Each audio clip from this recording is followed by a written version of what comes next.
Thank you very much. All right, I spent the last 2 days since I've arrived racking my brain how to squeeze a 4-hour presentation into 2 hours. It has not been easy.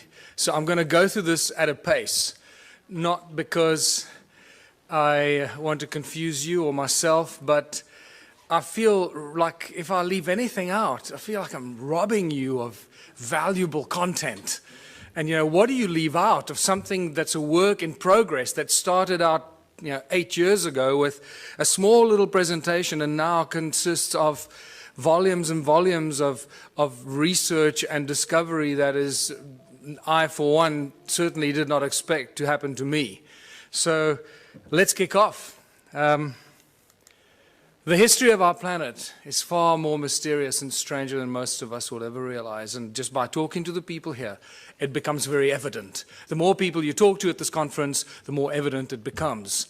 And the interesting thing is that the closer you get to this beautiful blue planet, the more you realize how deeply divided we are as a species. And it's that division, very constructively created division, that is being used against ourselves. And this becomes very evident by the end of my presentation. You'll know exactly what I'm talking about. The great human puzzle. Who are we? Where do we come from? Why are we here? Everyone has asked those questions, the three Holy Trinity questions, if you can call them that. That sounds so simple. We should have all these answers at our fingertips, and yet we can't, define these answers with any kind of confidence, because every time we think we've reached some sort of answer, everything shifts and changes and sends us in a completely different direction. And I normally have a lot more slides here to go into much more detail, but I edited those out.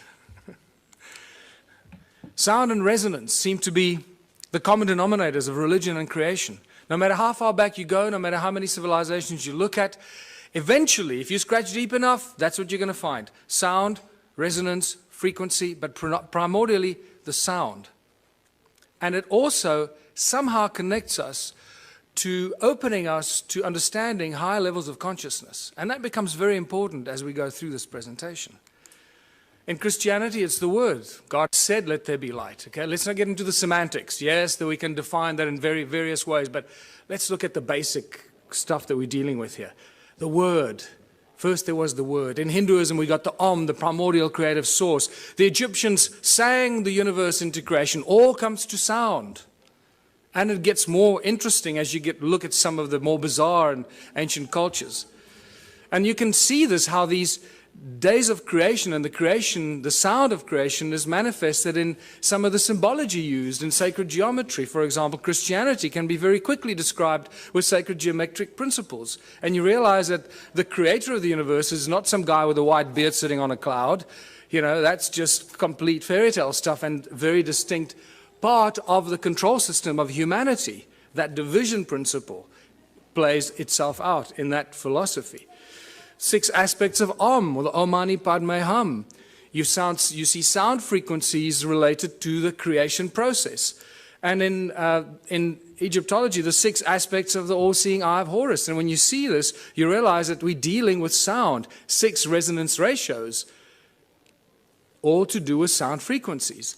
So sound plays a very important role, and one of the lesser known statements or thought patterns of Nikola Tesla that a lot of people seem to miss is that Nikola Tesla said that the earth rings like a bell.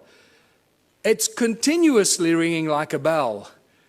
And if you know how to use this primordial source sound frequency of Mother Earth, you'll know how to convert it into an unlimited source of energy. And I believe that's what he really did.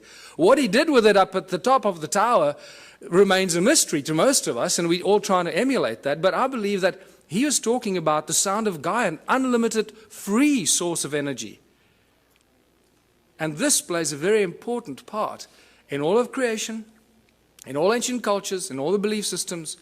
And I believe Tesla used this to do whatever he did to create this free energy that we're all trying to emulate. But what is sound? What is sound? Because we think that sound is just something that travels at a finite speed.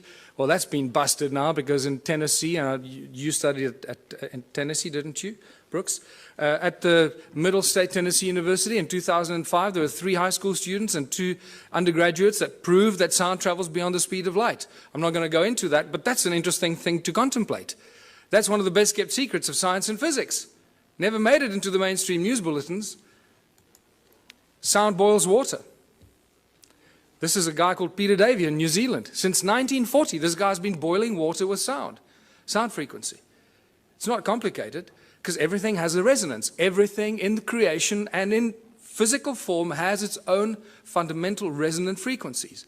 If we understand the resonance and the sound behind the resonance, we can do everything. Because if sound created the universe and all things in it, because that was done by God, then we should be able to use sound to do everything else.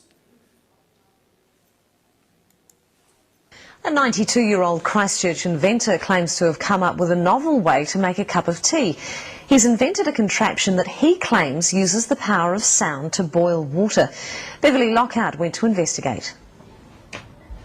It looks like a desk lamp, is cool to the touch and appears to be doing nothing until it comes into contact with water. 92-year-old former Spitfire pilot Peter Davey claims his invention uses the power of sound to boil water. Yes, they're a bit baffled how it works. Nobody really knows how it works. Davey believes high-frequency sonic vibrations emitted from within the silver bulb cause the water to boil.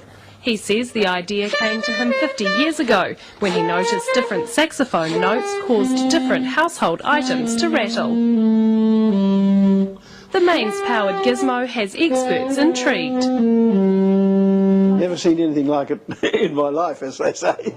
Professor Williamson has his doubts about Davey's acoustic theory and suspects there are 2 simple electrodes inside the boiler. It's the conductivity of the water that provides the path for the current and provides the resistance to give the heating.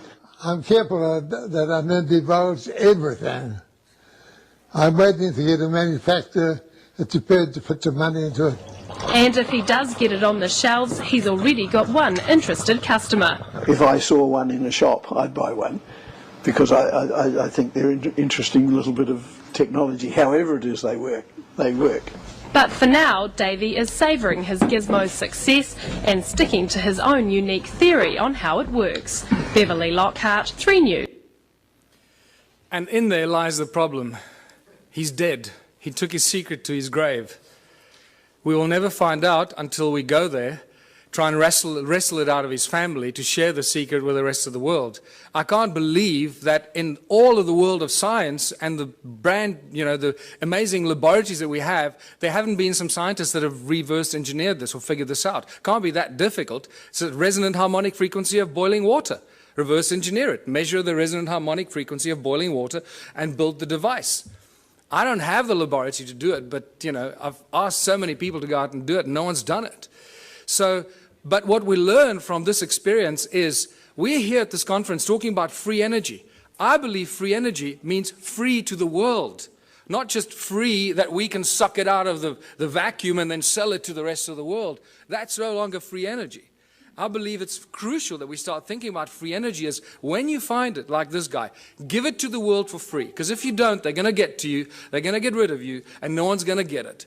They were waiting. I can imagine what they did when Peter Davey died. They breathed a sigh of relief, say, oh, thank God he's gone.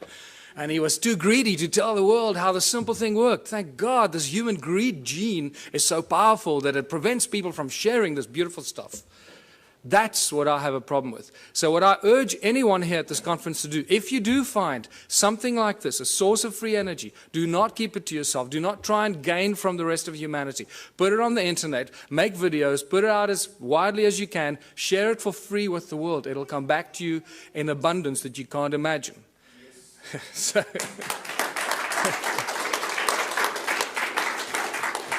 Sound levitates. All ancient cultures talk about levitating things with sound, not just sound, but also with mind and thought. Now, we hear about it all the time, but until you see something being levitated by sound, it's difficult to comprehend. Here's a beautiful example. Most of the stuff exists on YouTube, but we don't go looking for it. So, notice that you can hear the sound frequencies because the items they're levitating are very light. Remember, the higher the frequency, the higher the energy. So these polystyrene items are very light, so the frequency is lower frequency that's audible to our ears. So when you're trying to levitate giant blocks, you would need very high frequencies that you can't hear, and then it looks like magic.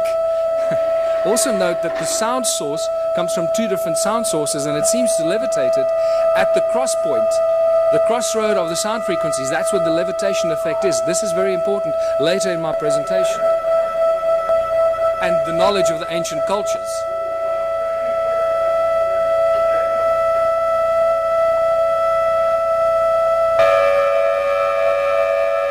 Just the slightest sound variation and the thing starts to tumble and spin. Slightest little variation on the frequency. Look where it starts to spin.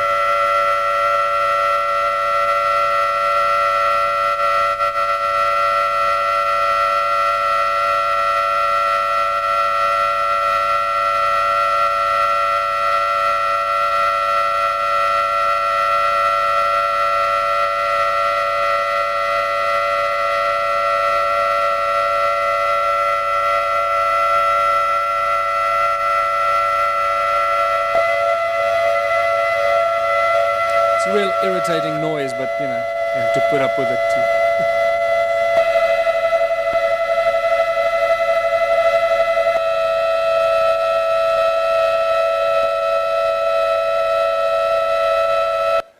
So sound levitates. It's no longer, you know, this fairy tale thing. It really happens. But sound source is also the inspiration for all the religions in the world, the great religions, and the most recognized religious symbols. This is from the guys that developed the cymoscope. I normally show the cymoscope, but lack of time. So look at this 3D bubble that is created as sound. Remember, sound is a three-dimensional thing. From the pop, it goes in all directions. It's not a wave on a piece of paper. It's a three-dimensional effect that keeps amplifying itself and goes on and on and on. Just because you can't hear it anymore doesn't mean it's not necessarily there. So here's a three-dimensional bubble that's created at the sound. But look on the right-hand side at the cross-section of it. What do you see? You start seeing one of the most commonly recognized religious symbols. Why did the religions choose the symbols? Because when you drill right into the middle of this, what seems to be at the very source of sound, the pop, or that moment, instant of pop, this is what you get. Oh boy, do I recognize this interesting symbol. And this is where you realize when the ancient cultures carved these intricate things into rock, they weren't just imagining things. They understood that sound was the source and how sound can create and levitate and manifest shape and form.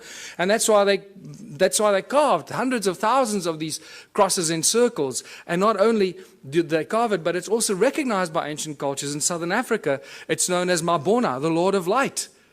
Lord of Light, sound and light, the creator of all things, the source of all things. And you see this shape repeat itself in some of the most popular religious symbols, like the Coptic and the pagan crosses. You see the sacred geometric patterns imitate themselves in these symbols. It becomes very interesting because now you know where they get the symbols from. It all comes from sound. What does this have to do with ancient civilizations and evolution of consciousness? Well, everything, because the ancient cultures understood this. They understood the process. They understood the source. And they used the source of sound as a source of energy. And this is what my discoveries show in South Africa. The resonating chambers for creation of energy, that's what the pyramids were. Many researchers are starting to reach that conclusion, that they were actually resonating cavities to create huge amounts of energy. And they would have looked something like this. What's also clear to me, the more research I do, especially at the sites in South Africa, realizing that we're dealing with sound and light, that they probably used light to activate some of these sound devices. They were actually resonating chambers, that it was activated by light. And this is why they were aligned with solstices and equinoxes with specific frequencies and energetic alignments of the movement of the sun that would activate these ancient sites and then bring them to life. Something like that. And if you think that's not happening, there's an interesting photograph that is available on the internet of some strange energy forms coming out of the pyramids, taken with some weird lens that shows you energetic frequencies, and this got me very excited because this is directly connected to my discoveries in the stone circles of southern Africa. This is some interesting symmetrical interference patterns that were taken at Stonehenge, which tells us that Stonehenge was not an accidental bunch of, long-haired, loincloth, cavemen that built this with ropes and pulleys. And when you go to Stonehenge, they still have that image on the side of the tunnel as you walk towards Stonehenge. They still show the guys with ropes and pulleys building Stonehenge. It's insane. So it's a very, very advanced device, Stonehenge. And what blew my mind is how old Stonehenge is. This is probably one of the oldest sites on Earth. It's probably more than 1 million years old. Are there any geologists here? Any geologists? Well, most of you are homemade geologists, sir. You're told that that stone there fell over. It was the twin of that stone, and it fell over. Right? They were connected at the top, and it broke when it fell over. Well, there's the break. Okay, now this is sarsen stone. It's very, very hard, one of the hardest stones known to us. There's the break. Does that look like a 5,000-year-old break and erosion? Absolutely not. We're dealing with hundreds of thousands, probably millions of years of erosion to erode about this far. This is not a new structure, people. Stonehenge is extremely old. Your mother will lie to you, your priest will lie to you, but the geology is not going to lie to you. There it is. Do with this what you want. It tells us we're dealing with ancient sites and advanced knowledge of sound frequency, because we see it in the patterns that the Stonehenge site still generates today, even though it is in the state of disrepair. Just like the stone circles in South Africa, in the incredible state of disrepair, are still giving us insane amount of energy that we don't know what to do with. This is another example of how old Stonehenge is. That crack was clearly not there when the builders built it. You wouldn't put a lintel up with a crack in it. So we have to assume the crack happened after the event. And look at the erosion around the crack. I mean, this is insane amount of erosion. So, modern day levitator. Southern Florida, this guy called Ed Leeds Cullen in the 20s built this amazing place called Coral Castle. This is still a mystery to a lot of people, or they don't know about it. And he single-handedly put these giant blocks on top of each other, carved them, sculpted them, shaped them on his own. The interesting thing is when they used to bring the trucks used to deliver these rocks, he would offload them single-handedly. And nobody knew how he did it. He always made the guy stand around the corner or something like that, until one day, 2 young schoolboys saw him offloading these giant coral blocks. And they came home very excited saying, "Hey, Mummy, we saw the guy." And they asked, "How did he do it?" And the kid said, "Well, he did it with ice cream cones in his hands, 2 ice cream cones." And the parents imagined, naughty children, what are you talking about? You're trying to force us into buying your ice cream for dinner, right? Well, that's not true. When I heard that, I got extremely excited, because that is consistent with what I've been finding in southern Africa. Ice cream cones, cone-shaped tools. And that's why I call it the ice cream cone phenomenon. And this has become a very important part of trying to unravel the ancient mystery, how they did this stuff. They used sound, they levitated stuff, but how did they do it? And I find many of these cone-shaped tools scattered all over southern Africa, among the ruins, wherever you go. I was up the mountain 2 weeks ago, again, walking through areas that I've never been before. Remember, at this stage, I'm the only guy researching this, the whole of southern Africa. It's like I'm the only guy researching Egypt. That's the equivalent of that. There's one guy in all of Egypt let loose to do, try and get some sanity out of this. And so I feel a little lonely, so come help. So just to show you that these ice cream cone-shaped tools are everywhere. There are thousands of them. I've just collected a few, because after a while you get bored. Say, oh, there's another one over there.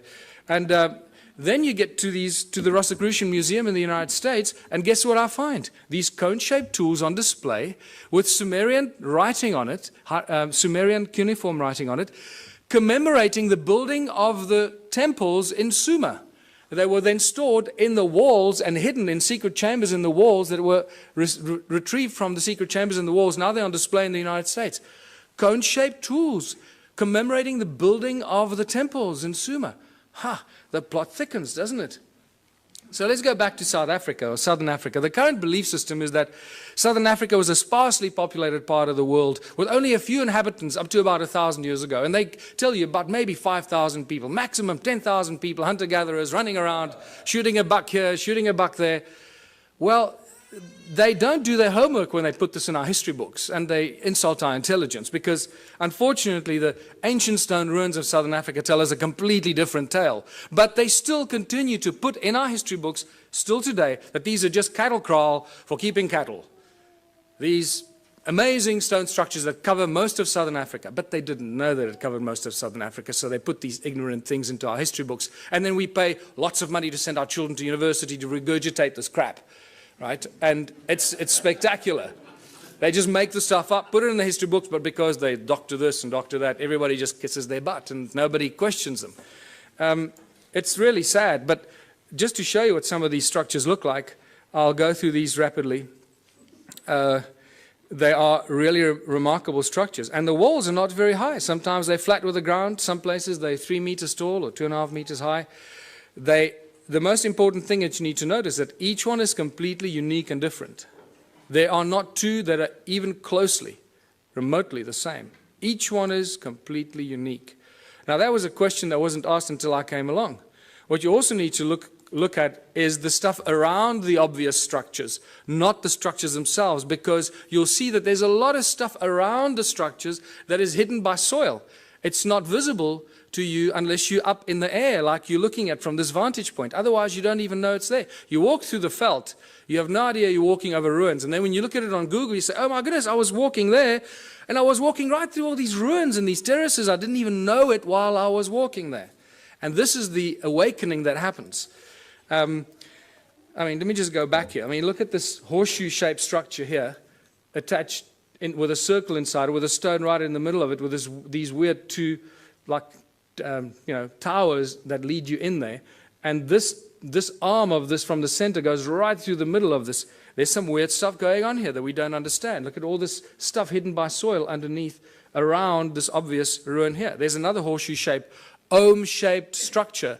And what does ohm represent in modern electronics and electricity? It's linked to vibration, frequency, the movement of current, and so forth. Resistance. Look at all the stuff in between, covered by soil. You have no idea that there's much more of this stuff in between, connecting this one to that one. And then they build beautiful flower-shaped stone structures because they look like pretty flowers, right? Except you can only see it from the air. And they're all connected by these channels. There's a channel coming out of it and a channel running down there that's badly destroyed, and these strange hexagonal shapes. What is activity all about in Southern Africa? Always about gold. Don't you ever forget it. Always about gold. And remember, it's not the obsession of humans with gold, it's the God's obsession with gold. In Genesis 2, when Adam was alone on earth, Eve had not yet been fashioned from his rib. God comes to Adam and says, hey buddy, there's a place called Havilah. It's land full of milk and honey. The land is good, the water is good. And by the way, buddy, there's gold. What on earth is going on here? Why would God, the creator of the universe and all things in it, the commander of consciousness, want to tell Adam about gold? And it's in that one defining moment that you divide God with a big G from God with a small g. Huge, huge division. The twain shall never meet. And the Bible and ancient texts seem to be, especially the Bible, is constantly crossing those lines. What I find fascinating, scholars that have been studying the Bible for 30 years, their entire life, still keep crossing that line. God with a big G, God with a small g. The Elohim is a plural. The Elohim and the Annunaki are the same beings, and I'll show you why. We've got conclusive evidence that the Annunaki and the Elohim were the gods of the Bible, the gods with a small g, the malicious, malevolent beings that were after gold. The divine creator of all things does not want gold. He doesn't take credit cards, and he doesn't use money. And we'll get to that. The ancient history of Southern Africa is all about gold. You can't, the whole Monomotapa kingdom that was attacked by everybody from the north, and they could never be overthrown, the golden kings of Monomotapa. Fascinating story. Not many people are even aware of it. What do other ancient cultures or other ancient texts tell us? Well, the Sumerian tablets tell us in great detail about the Annunaki. And all the great biblical stories are first found in the Sumerian tablets in much greater detail. And when they, like the creation of Eve from Adam's rib, is reduced to 2 lines in the Bible. In the Sumerian tablets, it's a whole chapter on it, how it happened, how they put Adam into a deep sleep, and blah, blah, blah. It's phenomenal information. But so what we do know is that a lot of the stories in the Sumerian tablets are translated into the Bible much later and abused or used for abuse against humanity.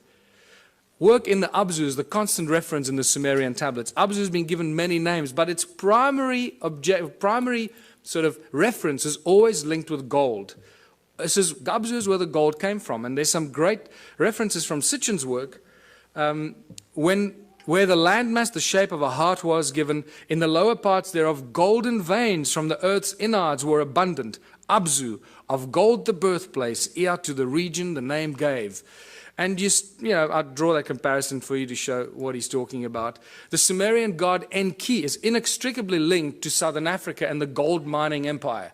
And in my longer presentations, I go into more detail why I say this, but it's just overwhelming. It keeps coming in waves and waves, how Enki is linked to Southern Africa and the gold mining empire that he set up there some 400,000 years ago. Now, Enki is not unknown in African ancient history. Creator Mutwa told me that Enki is known as Enkai, the creator of the human race. Just to throw that at you. And it gets weirder and weirder the deeper you go into this. And then Enki decides to create a species because they needed help to get the gold out of the mine. You can't just use machines. Machines break. And it's much easier to clone a species and train them and let them do this stuff, because if they die or get sick, then you just replace them. It's better than building machines. They just breed on their own. Look what they've done. 7 billion. Great breeders, these machines, these slaves. Let us create a Lulu, a primitive worker. The hardship work to take over. Let the being, the toil of the Annunaki carry on his back. Tells us very clearly what these guys were up to down there. Planning to create the Adam, Adamu. A primitive worker shall be created. Our command will he understand. Our tools he will handle. To the Annunaki in the Abzu relief shall come. So we know that the Annunaki were in the Abzu. They were doing something. They needed relief. And for this they needed a slave, and they cloned it. And boy, did they do a good job.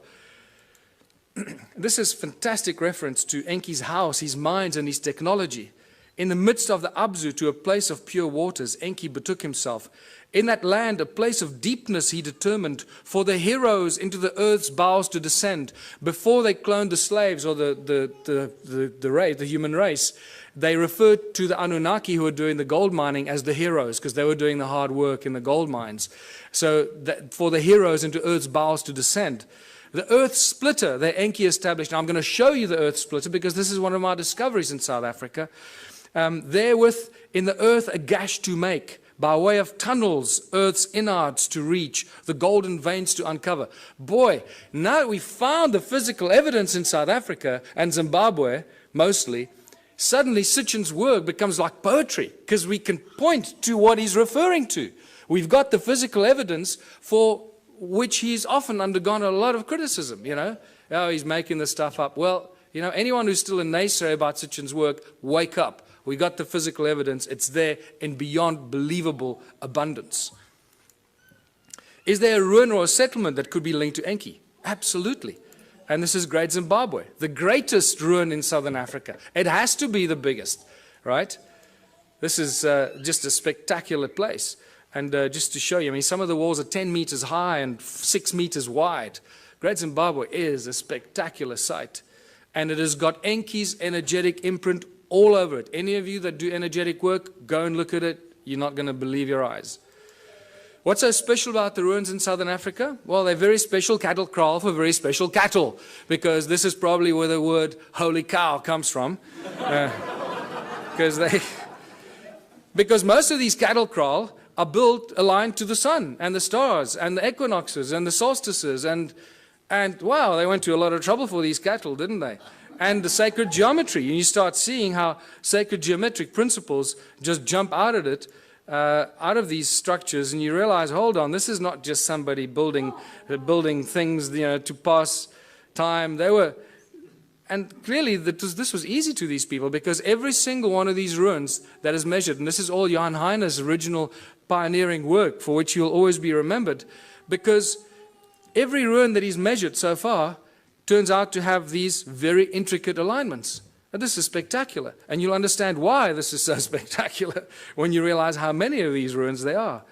These, look at this, they're perfect, and you draw a circle over there, which doesn't look like it's real, but when you extrapolate that flat line into the circle, you get a perfect hexagon. When you start joining the corners of the hexagon, look how it touches the inner circle perfectly. This is not accidental, people. This takes real exact science and understanding. There you go. So these structures down there are not just simplistic structures. They carry huge amounts of energy. And important to note that there are no doors or entrances. This is an important thing that you find in some of the archaeological reports, and they say, oh, there are no doors and entrances, and then they forget about it. And then they tell you, it was probably built by a migrating group of 15 to 20 people, and they built it. And you say, hold on, you just told me there are no doors and entrances, and now you're telling me that it was built by people as a dwelling. So what's going on here? What are we dealing with here? And you don't get intelligent answers from the so-called authorities on this. And agricultural terraces. Thousands of kilometers of agricultural terraces. In fact, more than 450,000 square kilometers of agricultural terraces in a sparsely populated part of the world. Who built these terraces? What were they planting in these terraces? What's going on here? It doesn't fit. It doesn't match. Terraces are everywhere. When you start looking and opening your eyes, mountains are covered by these terraces. This is in Botswana. This is in Lesotho. There are terraces up some of the most incredible steep mountain sides that don't make any sense. In fact, if you go into Google Earth and you look at Lesotho, I challenge you to find any part of Lesotho without terraces. It's actually quite incredible. There are just terraces everywhere. And there's just been no people down there to build these terraces, so where do they come from? This is one of the greatest examples because you can see the channels that link them, the circles and the terraces, all one giant grid. Nothing stands alone. Remember I told you, look at around the circles, the stuff hidden by the soil, because there are no standalone circles. They're all part of a giant grid, a huge grid. No standalone, all connected by these weird channels that are clever people at university call roads to drive the cattle on. This is why these roads are there, because they were built because the people 200 years ago built them to drive their cattle on. And that's as far back as they go. Maybe 400 years ago, that's it. This is just spectacular. This is right up the road from where I live. So when I leave my house and I go walking in the mountains, this is what I walk in these places. And it's rather silly. So I take a lot of photographs and I write a whole bunch of stuff, and then I come talk to people like you, and I feel like I'm, alone, lost in the world. Ancient roads and channels run for hundreds of miles. Notice, circle, channel, and the extrapolation or the extension of the circle that looks like a giant spider's web. And it's these giant spider's web that turn into these agricultural terraces. And there's a very specific reason why this is all connected, which you'll understand soon. Look at these archaeological drawings from 1939, clearly showing us that there are no doors and entrances, and then these circles are all connected like a bunch of grapes. And then they don't make any more comments about it, they just leave it. The roads link every stone circle. There's the road there. It's very, very badly eroded, as you can see. Most of the times you don't even know you're walking on these ruins. Over there at the bottom, it used to connect in there, but that looks like water washed it away at some stage. Look at this linking into these strange hexagonal things. There's not enough time to talk about that, but there's spectacular information about what is going on there. And there's ruins there and there, but they're just covered by soil. This is a beautiful example of a channel running into with all the stuff around it. The spider's web effect. Look at this. Now imagine most of southern Africa looking like this a long, long time ago. And these are all cattle kraal, as I said, built for special cattle. There were a lot of cattle. Boy, they were just, I don't know where the people were, but there are a lot of cattle. Hey, maybe... How many of these ruins are there? And this is where the penny really drops, when you start figuring out how many there were. In 1891, the brilliant Theodore Bent, this is one of the few archaeologists that I carry real respect for, wrote a brilliant book, The Vanished Lost Cities of Mashonaland, and it's a phenomenal book. And in 1891, from horseback, traveling through South Africa, Botswana, Zimbabwe, he estimated about 4,000 of these structures. Then by 1974, Roger Summers, who had more technology available, calculated about 20,000 of these stone ruins. Now, by now, I started going, hold on, 20,000 stone ruins in a sparsely populated continent doesn't make any sense. I got involved in 2007 when Jan Heine introduced me to this, and within 6 months, I estimated at least 100,000 ruins. So I thought, well, before I release Temples of the African Gods, I can't just thumbsuck the stuff. Let me have some sort of at least scientific argument for this. So I started counting. I used Google and aerial shots and just started counting, and extrapolating, getting averages per hectare, per square kilometer, per larger area. And I went all over southern Africa and found these densely clustered areas and got averages. And some of the aerial photographs looks like, there's circles here. When you look closer at it, when you study this, you see how connected they were. This is all over southern Africa. Some of them are in the Transvaal or in Gauteng, what used to be the Transvaal, in Mpumalanga, in the Orange Free State. There's some in Natal, KZN. I just found some in KZN 2 weeks ago when I traveled to KZN. And I hadn't found any before. So wherever you go, you find more ruins. Zimbabwe, Botswana, as I mentioned. And this one I'll be talking about again. This is near a town called Bronkhorstspruit, very strange looking structures. This is again close to my house.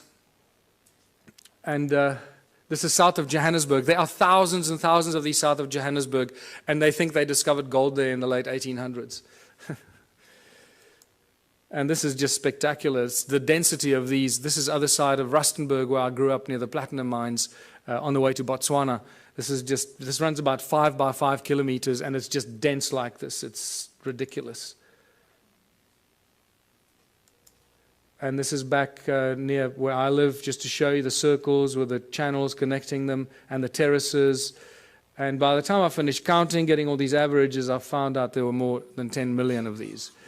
So forget 4,000 and 20,000 and 100,000, more than 10 million of these. In fact, I can now tell you categorically it's probably closer to 20 million of these. And we'll be surprised if there aren't more. It's spectacular. We're dealing with the largest and most mysterious ancient civilization on earth that no one's paid any attention to until now. What happened to them? What happened to 10 million stone structures and the people? Forget the stone structures. We've got evidence of those. Where are the bones?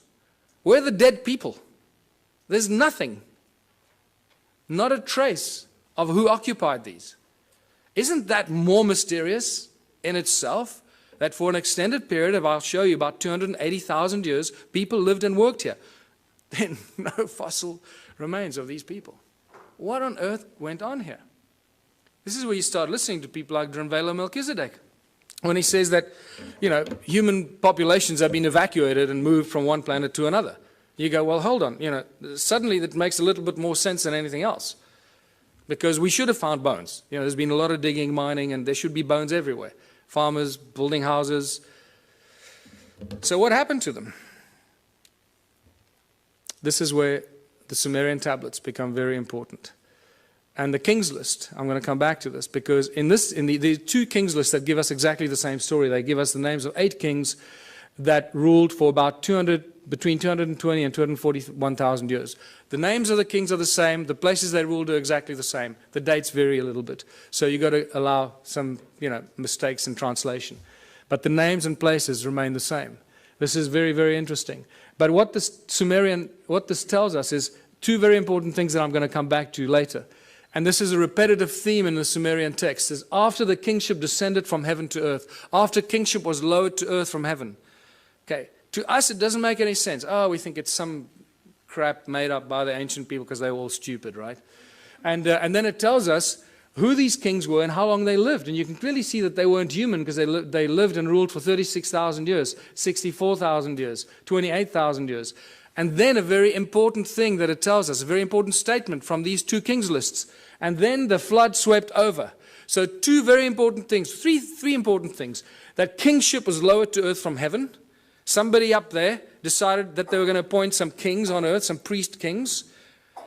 That changes all of human history. It tells us that they ruled for an extended period of time, and then the flood came. So we seem to have a history, a chronology of human history until the flood. Prior to this, or until now, we know very little about what happened before the flood. And this is very important. So I believe that when they say the flood came, that's what destroyed these ruins. Some 12 to 13,000 years ago, the so-called Great Flood that there's not much argument about in geologic and archaeological circles. And you can see the sedimentation. That's why most of these ruins are not visible. Most of them are covered by soil. They're hidden from us. And wherever there are stone circles, there are gold mines. You can't get away from it. More than 75,000 gold mines have been found between 2005 and 2010 in a geological survey just around the little town of Leidenburg in Mpumalanga province. 75,000 gold mines. In the 30s, I've got two distinct, separate reports from two separate miners that mined in the province of Limpopo, northern South Africa, that found mysterious mine shafts, tunnels like this, at about 100 feet down while they were mining gold. Remain unexplained. Tools and artifacts were confiscated by the authorities, never to be returned. In the 1990s, De Beers found a mine shaft 22,000 feet deep that scared them. That they said was cut with absolute precision, indicating some advanced laser technology that they do not possess. Anglo-American, I know, has a secret file that they keep for covering up ancient mines and shafts. Anytime they come across an ancient shaft or a mine, they cover it up and move on. They don't even discuss it, but they have a specific file for that. And I was told this by the chief geologist, the Anglo-American, while we were having a beer at a pub. He just volunteered this information to me. I was amazed. But then he didn't know who I was or what I was doing. Sneaky bastard. What kind of stone are we dealing with here? It's a very special kind of stone. It's known as hornfels. And it's known by geologists as ringstone. And I was the first person, I'm astounded, the first person to ask what kind of stone was used to build these ruins. They just, don't go there. And it's metamorphosized quartzite. It's incredibly hard. You can't break it, people. I've tried to break some of these. This sliver is a break I keep in my museum. This happens as a result of heat. You expose it to fire, it breaks up. So clearly they didn't use fire in any of these ruins. Otherwise there'd be none left.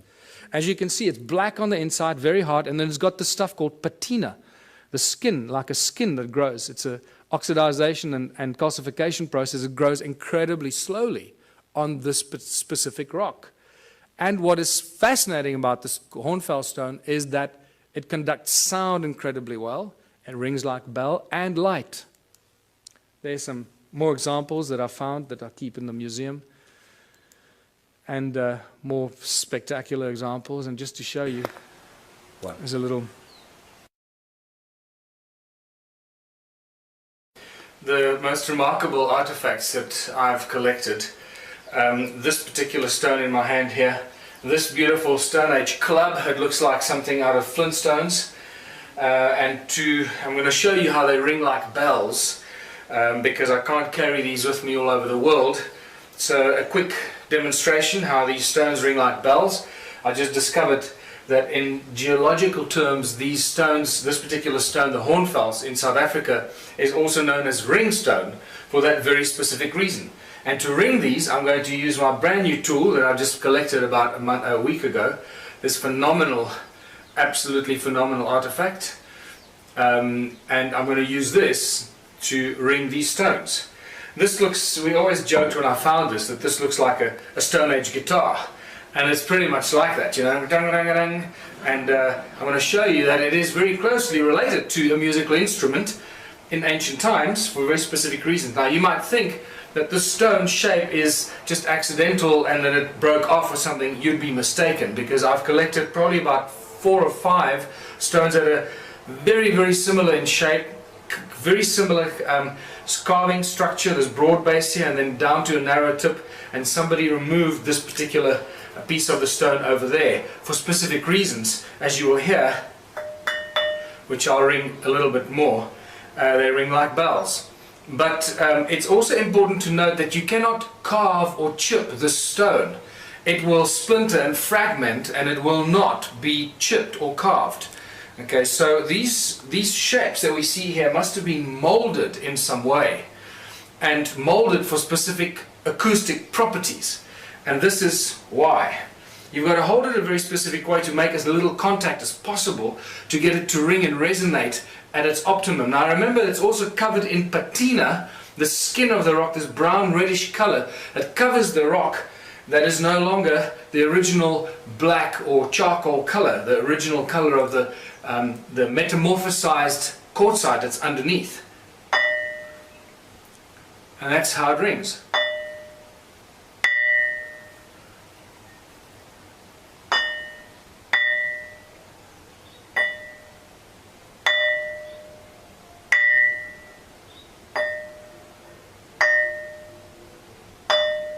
I can actually feel my fingers underneath are deadening the ringing because I'm holding it and it's deadening some of the effect.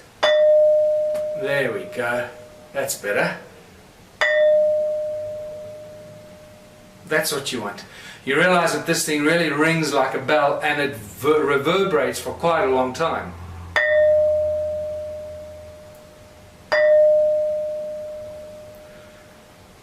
Alright, and now to show you that this is not the only one, here's the other one. The Stone Age Club. And I drove over this myself a few times, driving up the mountain of the forest road, and eventually I stopped and picked it up because I realized this is one of the most remarkable tools that you will ever find, and thank God I did.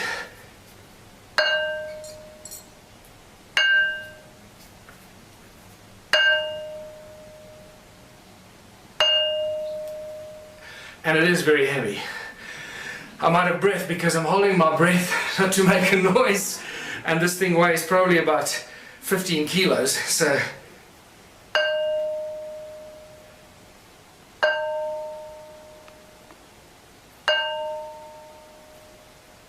and there you go. Demonstration how these stones ring like bells, and they were used in all kinds of ways and fashions, just like the ankh, to create specific vibrational frequencies and specific notes to use as a form and a source of energy. And just to remind you, metamorphosized quartzite is full of what?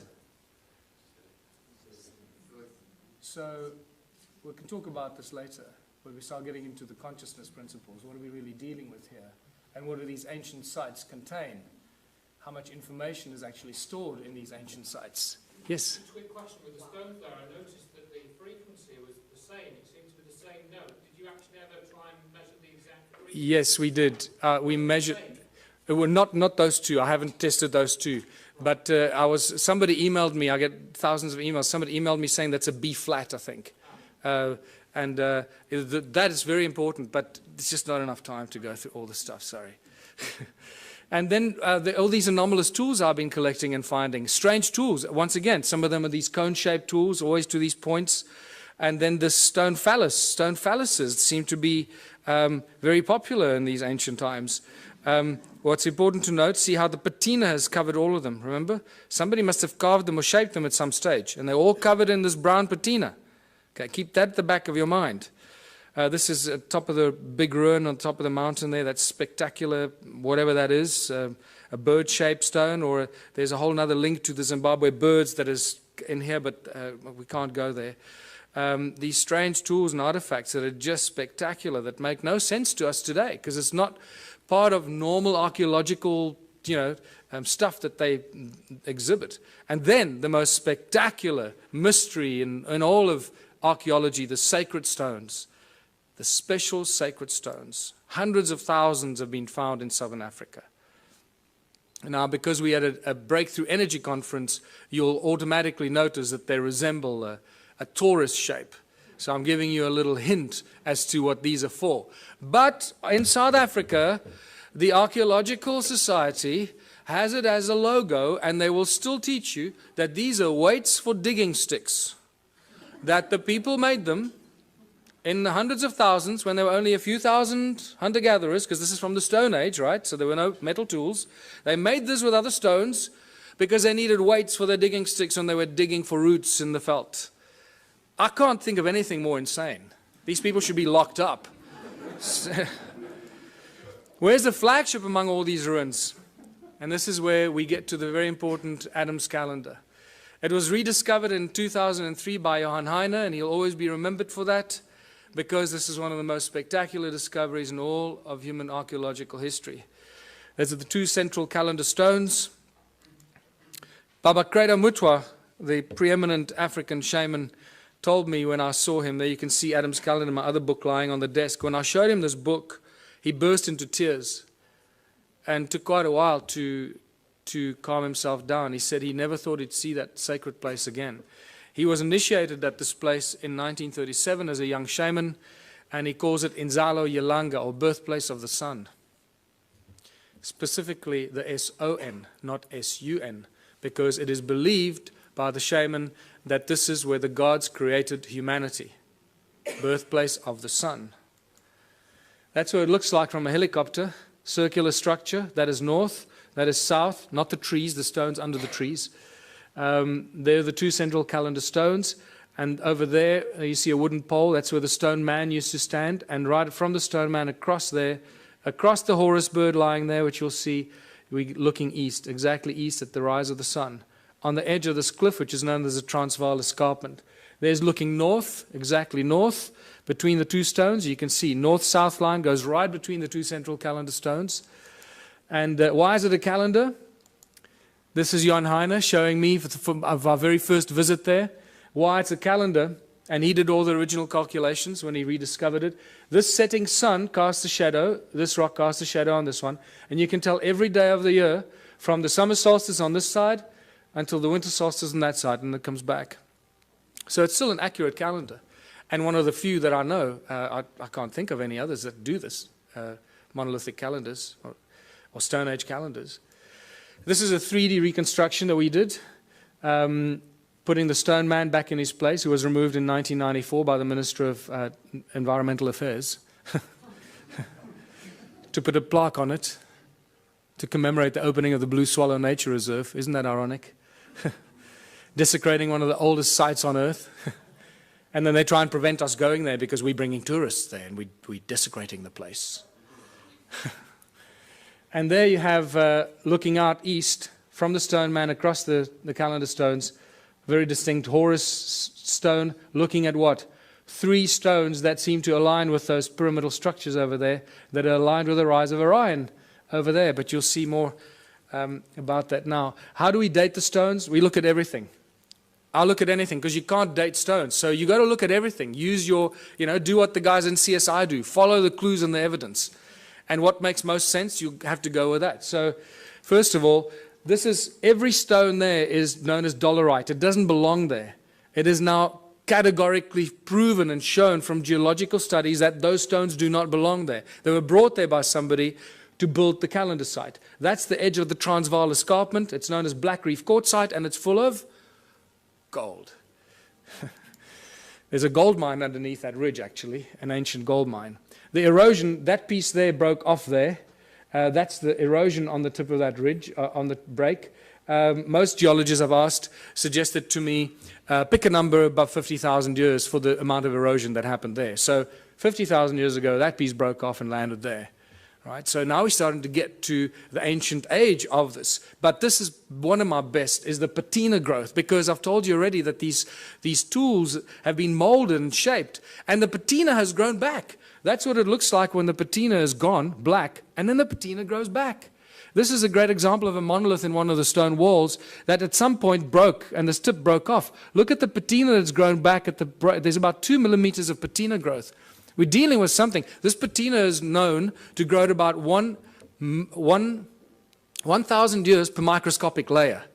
1,000 years per microscopic layer. So for a millimeter or 2 millimeters of patina, we're dealing with something that's 100, 200, 300,000 years old. We don't really have a measure for it, but it's extremely old. And we know that this is not normal archaeology. Look at this beautiful carving of one of the stone structures. So not only did they build the stone circles, but they first carved them into rock. This is another interesting part of this presentation that I normally go into a lot more detail. But look at, after they carved this crack appeared through the rock. This hornfell stone, you should see the black of the hornfells on the crack. On a fresh crack, you'll see the black of the hornfells. But it's so old that the patina has grown into the crack and completely covered up the black color. So this shows us how old this carving is. So we're dealing with probably 50 to 100,000 years old that this carving is. So these are the kind of indicators that we have to use when you deal with this kind of evidence, because you can't follow the normal archaeological routes. They just don't have the tools to do that. But this, my friends, is by far the most important discovery, I believe. If you look at the circular, you can see the whole Adam's calendar is a circular structure, north-south. But the first thing that you notice is that it's not at 12 o'clock. It's not true north. It's slightly left of center. So Johan Heine and I had it measured, and we found out that there's a 3 degrees, 17 minutes, and 42-second deviation anti-clockwise. Now, that's not possible, because we're not dealing with magnetic north. We're dealing with true north. And at first, we thought that this had something to do with the precessional wobble. So I spent a lot of months trying to analyze and speak to experts in precessional counting and all that. And I realized, hold on, I'm barking up the wrong tree. This is true north. Wherever you are in the precessional wobble, true north stays at true north, right? So what's going on here? This is 3¼ degrees deviation. I believe that the man that holds all the information is Charles Hapgood, who's been trying to teach us about crustal displacement and crustal shift. I believe that Adam's calendar is a real geophysical example that crustal shift displacement did happen. Because these guys did not make mistakes. They would not have accidentally built a 3¼ degrees out of alignment. It's not going to happen. So, we know that crustal displacement happened, we just don't know when. But here we have physical, geophysical evidence that it did occur. And then obviously the Orion connection. You can't get away from the Orion connection. All ancient cultures do it. I've mentioned it already, those three. There's your Horus stone, and look at that distinctly carved rock there. Those three, if you lift them up, they align precisely with the rise of Orion's belt when it was flat on the horizon. I've had two separate calculations done by two separate astronomers. Both of those will be wrong because none of them took into account that 3¼ degree misalignment. So, but it just shows you that their calculations are really, really old. That's really interesting. I didn't cross-examine on them. And just to show you this beautiful Horus stone, I discovered that one morning when I went there with another guy very, very early when I started doing this exploration. And that stone was covered by soil. So we couldn't see. I didn't know that it was actually a Horus or a bird-shaped stone. But then when I moved the soil away from about there, suddenly this beautiful head and nose appeared. It doesn't look like much from here, but there's nothing to stand on to take photographs. You know, if I take one step backwards that way, I fall off the edge of the cliff. So, and there you go. It's about 3.5 meters tall. There's a fat belly there that you can't see on this angle. And the nose is broken off. It's probably maybe another foot there that would have extended. If you lift it up, there you go. Reconstructed Adam's calendar. When I called it Adam's calendar, I had no idea how close to the truth it was. This is where humanity was created according to ancient African culture, where the Annunaki artificially, genetically created the Adamu, the human species that we all belong to in various forms and shapes. And then we get to the discovering of the pyramids. The mystery just, gets better and better. Look at that. This is one of the first pictures taken of Johan in 2003 when he started measuring the calendar and finding out all these mysteries. One of the best pictures, because I've been there thousands of times and you just don't get good pictures of the pyramidal structures. There's a third one, a little one over there, just sticking its head out. I've been told through various means that there's about 30 meters of sedimentation down there. So we're only probably seeing half of those pyramidal structures because of the flood, remember? The flood that destroyed all the stuff. That would have covered all of it. Why are they pyramids? Why am I so convinced they're pyramids? For various reasons. First of all, when you go into Adam's calendar, the moment you cross the circle, because there's no obvious circle, it's an imaginary circle. The moment you cross that circle with your GPS, you lose signal. Okay, it works here. The moment you walk in there, your signal is gone. And I love the macho guys. They just love it. Oh, my GPS will work. You'll see. I'll show you how my GPS works. And they go in there.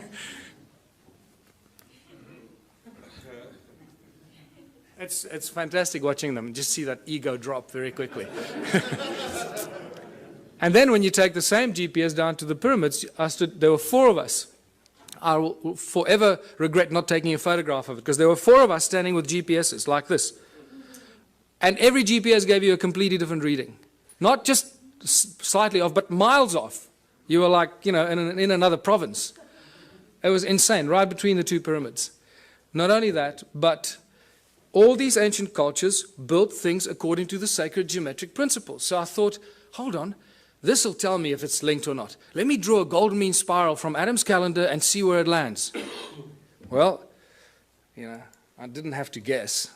You got it.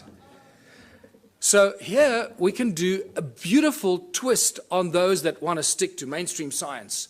And we can argue the argument of probability, which is one of the most commonly argued arguments in science, isn't it? Probability.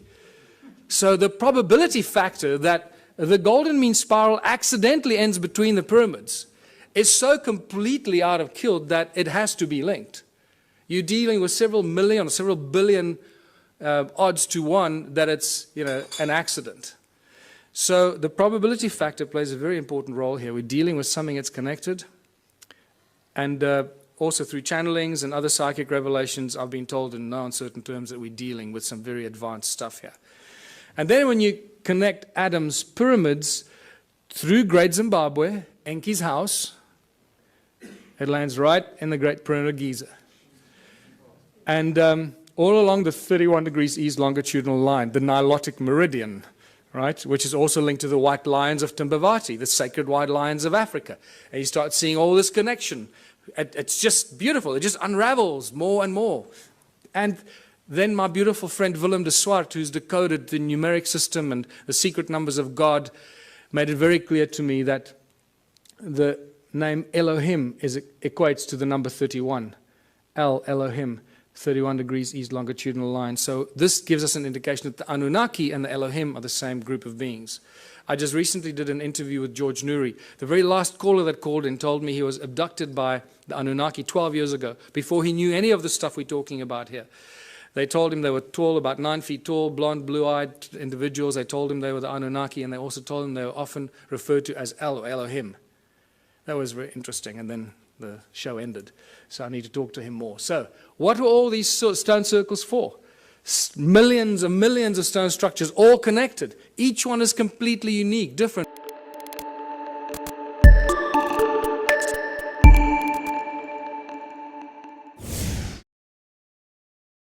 Built with stones that ring like bells. What's going on here? Archaeological drawings show us that there are no doors and entrances, and some of them are concentric circles, like expansion, amplification chambers or something to that extent, right? So are these connectors, these channels actually like wires?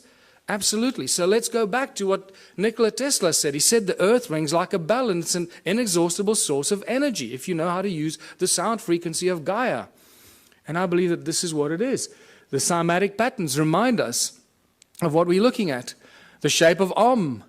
This is the shape of sand on a metal plate. That's what you'll find. So what we're looking at here is cymatic patterns from Earth. Each one of these stone circles just simply represents the cymatic freak or the shape of the sound of Gaia at that particular point. And this is why they're connected. So they created one huge energetic field. There's one example. There's Hans Jenny's photograph, the circle in the middle and the spider's web effect outwards, the circle in the middle, spider's web effect outwards, except these were connected so they could share the energy they suck out of Mother Earth. And but how much energy could these structures create? For this, we got to go to 1944 and Japan, when they were developing the death ray with which they were going to smite the Allied army. But unfortunately, they got nuked, so they never got to use the death ray. But one of the things that I found out is that at the core of this death ray was a thing that they used called a magnetron, a resonant cavity magnetron. Well, this is, you start a frequency in the middle, you amplify it in these resonant cavities until you decide when you want to take it out of the wires. And that magnetron is used in laser beams, it's used in microwaves, it's a technological tool used in many applications. This has got a little magnetron in it, or a klystron, I think it's called in this. And then it goes through what? It goes through a crystal to focus the light. Right? So if you're working with light, you need to use crystal because it lets the light go through it. Right? So I believe that this magnetron was used. There you go. If a magnetron a few centimeters in diameter could fry the Allied army, how much energy can a magnetron 22 meters in diameter create? Huge amounts of energy. In fact, I was made aware that it's this structure that was probably responsible for the destruction of Atlantis, because they didn't quite know how to use it and it got out of control. So I believe when you read those translations of Sitchin, where he says Enki built the earth splitter with which in the earth a gash to make, I believe this is the earth splitter or something like that, creating huge amounts of energy, putting it into the giant grid, giant energy grid that connected all these stone structures in southern Africa. And that's really what it was. Everything was linked to the mining of gold. None of these were dwellings, people. We're dealing with a giant energy and work grid for the extraction and the mining and the processing of gold. And then get to the measuring of these stone structures. And I found a guy who had a very interesting device that he measured without me, and then I came back from America and I heard that he went and measured these. I called him back. I said, I want to go back and do it with you. So I went with him, and he used to work in the satellite industry for Centec. Interesting guy. And the measurements that he showed me were just mind-blowing. Electromagnetic waves, either horizontal or vertical, coming out of the ground into the sky. Sound frequencies in hertz.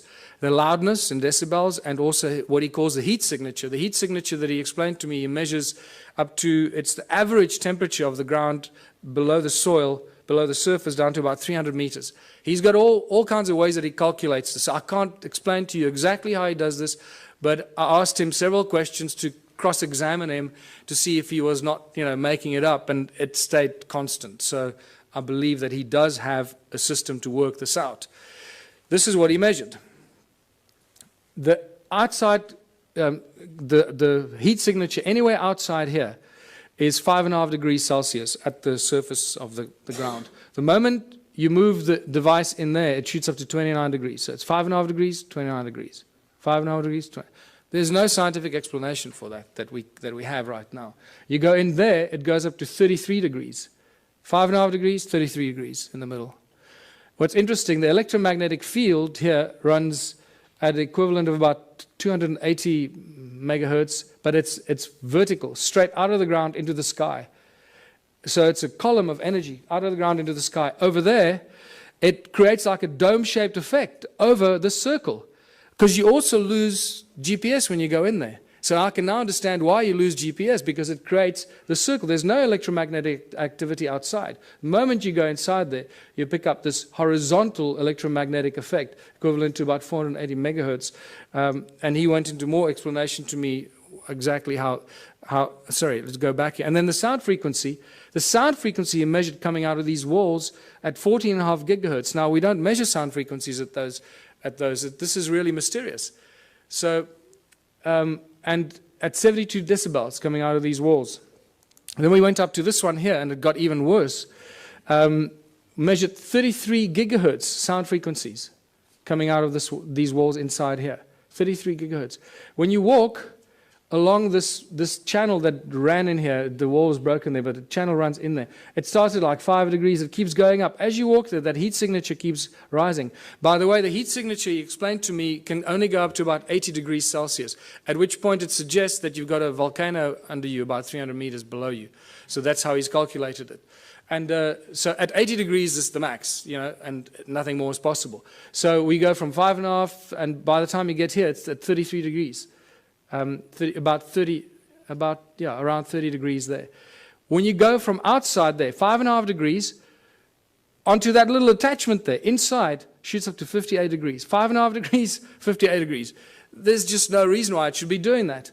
And then the electromagnetic waves, once again, there's a dome-shaped horizontal effect that happens inside here at that frequency. And it's horizontal. Also, this is why when we did ground-penetrating radar, I used the world's leading company to do ground-penetrating radar on 3 structures. This is one of them. There was another one. one of those flower-shaped ones, and then at Adam's calendar. And all the way through the ground-penetrating radar exercise, I kept asking the guy, are you getting GPS signal? And he says, yeah, sure. And he had a really big GPS thing on his back, and I thought, okay, well, this is our measurements are down the drain. That's it. The guy was lying to me. And then I waited after working like a dog for a whole long weekend, because to do this GPR is not easy. The GPR devices are not meant for rocky terrain. You know, you've got to drag this big box and up the rocks and down the rocks. And I had to do the dragging. So I worked my butt off for the whole weekend expecting some results. So, you know, a week goes by and I phone the guys in Joburg and I say, have you got any results for me? I'm dying to see the results. And they say, yeah, no, we've got some problems with, I'll get back to you. A month goes by, nothing. 3 months go. Eventually I said, just tell me what's going on. He says, look, we got real problems with the GPS. Everything is just completely scrambled. I don't know what happened. I'm really, really sorry. But it's just like complete garbage. This has never happened to us before. So I went, don't worry, it's okay. You made me the happiest guy in the world. Because now I know that our measurement's accurate. It looks like you're getting a reading, but you're getting garbage. So when they put it in the computer nearly blew up. It said, sorry, buddy, I don't like what you're feeding me. And then we get to Adam's calendar, and everything we know, or we think we know, just flies out the window. There's the imaginary circle once again. And as you approach it, the heat signature is at 9.5 degrees. It's a little higher than the other places. As you cross that imaginary circle, remember there's no wall, so 9.5 degrees, as you cross in there, it shoots up to 77 degrees. 9.5, 77 degrees. But then when you go in between the two calendar stones, it shoots up to beyond 80 degrees, beyond what suggests you're standing on a volcano. This is bizarre stuff. Is it the human that enters there that makes the change? Or if you leave a thermometer in there, is it the temperature? It's not a thermometer. No, this is special calculation. It's a heat signature. It's not the temperature of the ground. Okay, so it's, again, it's the average temperature that he explained to me, about 300 meters below the surface, going up in temperature, suggesting that at about 80 degrees, that heat signature would equate to a volcano, volcanic activity. And then we measured the sound frequency, first of all. Once again, nothing outside. And then as you cross that imaginary circle inside, it shoots up to beyond 375 gigahertz. This is sound frequency. Now, I've never heard of anything before measuring sound frequency at these frequencies. In fact, I've had several people argue with me that sound doesn't exist at those frequencies. I say, oh, well, it just disappears. What happens to sound? It just disappears because we can't hear it. So there's an interesting debate to be had there with some of the brainy people out there.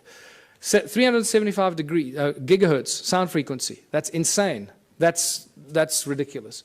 But then the electromagnetic fields become very important in this discovery, because as you cross in there, it shoots up to 1700 megahertz, equivalent electromagnetic activity, horizontally, creating a dome-shaped effect. Again, this is why the GPS doesn't work inside there. But in between those two calendar stones in the middle, it shoots up even higher to 1800, but vertically, straight out of the ground into the sky. And that just blew my mind, because that made me realize that we're dealing with something very special. Since I first started going there and taking psychics and connected people there, there have been hundreds that have told me things about the site that could not be told unless you knew something. So once again, the statistical probability that they were lying to me is out the window. They must be telling me the truth. And the recurring constant, that thing that I've been told by, you know, strange woo-woo people, is that it's an active vortex and a portal. Now that we've measured it, I believe them, because this is the kind of thing that we measure there. Electromagnetic waves run horizontally, vertically, and then vertically coming out of it is one vertical shaft of electromagnetic waves straight into the sky. So what is this calendar site all about? What were they doing here? What were the Annunaki doing here? They were getting gold. They were using the people to mine the gold, using advanced technology, Caesar technology, getting it off the planet. We know that they were getting it off the planet. Sitchin makes it very clear in his translations. But he says they would beam it up with skyships. I think he was very, very close to the truth, except the word skyships was misinterpreted in his translations. It wasn't skyships. It was a contraption like Adam's calendar. Beam up the gold, Scotty. Where do you want it? That's what we're dealing with here. They were getting the gold off the ground, off the earth, somewhere else. The gold isn't here. One of the biggest mysteries. Where's Germany's gold? Where's the gold in the USA? The gold is missing. Suddenly all the countries around the world are waking up that they don't have any gold. Well, this is an age-old story. It goes on for all of human history. Remember when the Spaniards arrived in the Americas and everywhere in the world, they found the native populations, they had all this gold, and they asked them, who does the gold belong to? There was always one answer they received. The gold belongs to the gods. And they were right. And they're getting it off the ground, off this planet. So, says the technology was only discovered in the 17th June 2009. This was reported on in some of the scientific journals, talking about sound as being used as laser beams. Not light, sound. And they think it's very exciting because it's got great applications in the military, obviously. And this is where the sacred stones come in. Because I believe these are not only energy devices like toruses, toroid energy generating fields because of the special stone that they're made of, but they're also frequency converters. One frequency in, another frequency out. And I believe that these pointy stones, like Ed Leedskalnin, was reported to move the giant blocks with 2 ice cream cones in his hands. Well, you hold those 2 in your hands, it'll look like you're holding ice cream cones in your hands. And at the point where they cross, beaming high-frequency sound waves, they will create levitation. The higher the frequency, the higher the power and the energy, so you can lift huge things up and move it around as you want. Ice cream cones in your hands. Boy, those 2 schoolboys made my day. There you go. What I find interesting is that average 3 centimeters, which equates to 10 gigahertz. So when we reverse engineer this, I'm looking for laboratories that work on laser technology. We can do some remarkable experiments, people. We'll change the world. We'll use these stones and we're going to discover new energies. And we can, any volunteers, we can put you in front there, set it up, and see what happens if we phase you out or if you're still there. 10 gigahertz. So what have we learned from all of this? If we don't learn something from this information, it's completely wasted on us. And I believe we're going to have a break now. Is that true? We're going to have a break? No break? So I was going to have a 10-minute break, but mostly for your sanity, I'm used to this. So I believe that we're reaching the conclusion of a prophecy. All the ancient cultures have these great, amazing prophecies that last thousands and thousands of years, and they say that the end days will be as the first days.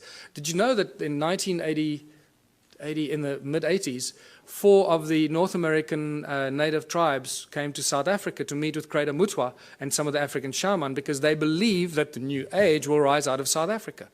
It was quite amazing. And they had all these ceremonies at these sacred sites and so forth. So the end days will be as the first days. Well, if humanity arose out of South Africa, then it should restart there again. And it makes me quite curious to see what's going on in South Africa at the moment. There's some really interesting things, and I seem to be involved in a few of those for some reason, but we're rediscovering free energy. We're discovering that sound is a source of energy. We just need to realize how to use it, figure out how to use all these ancient stone circles that give us insane amounts of free energy every second of the day. We just don't know how to use it. We're crossing the galactic plane. It's the rise and fall of civilizations, concluding these giant, as Plato called it, the great year.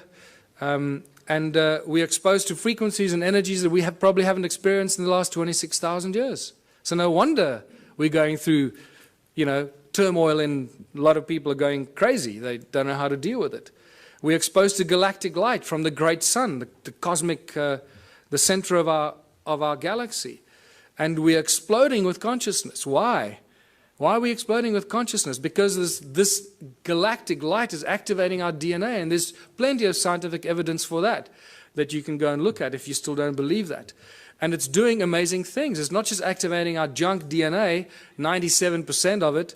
So as our junk DNA gets activated, it creates a feedback mechanism, and we start to think higher thoughts, and our consciousness grows quicker and quicker. It's a beautiful thing, this, people. And it's all connected to these crazy people, and 280,000 years ago, building stone circles in South Africa. They created us and allowed us to get to this point where we can contemplate our own existence and our own humanness and figure out how we fit into this great, crazy picture. We connect to the morphogenic field and realize that the resonance is the morphogenic, is the substance of the morphogenic field, and plays a very important role in, spooky action at a distance that scientists are still trying to wrap their heads around. How does this all work?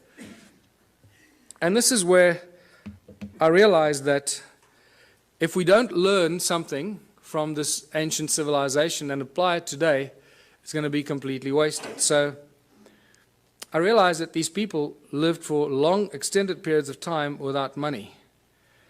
And it was Kerry Cassidy, when she first came to visit me 3 years ago, she suggested to me, you know what, you should start a political party. Because when you start sharing this information, it's not going to go down well, and you need to create a platform of credibility and protection. So I did that. And the Ubuntu Liberation Movement has now been registered as a fully fledged political party in South Africa, and I'm going to be running for president next year. That's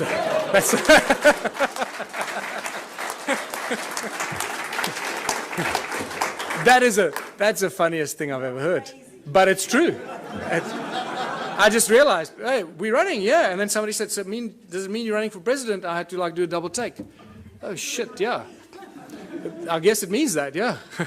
We're just trying to cause trouble. We're just trying to inject the virus into the organism, but it has some really spectacular side effects or things that we have to do. So we are all born on this beautiful planet, and we're all born free. And yet, we cannot move around freely. We cannot live where we choose to. We have to follow rules and laws that we didn't agree to when we were born. We have to work to pay taxes and to earn this thing called money. We didn't agree to that either when we were born. We didn't agree to be given a number and be treated like a corporation. We are living, breathing human beings. We're not numbers of infinite soul and flesh and blood. And yet that's not how we're being treated.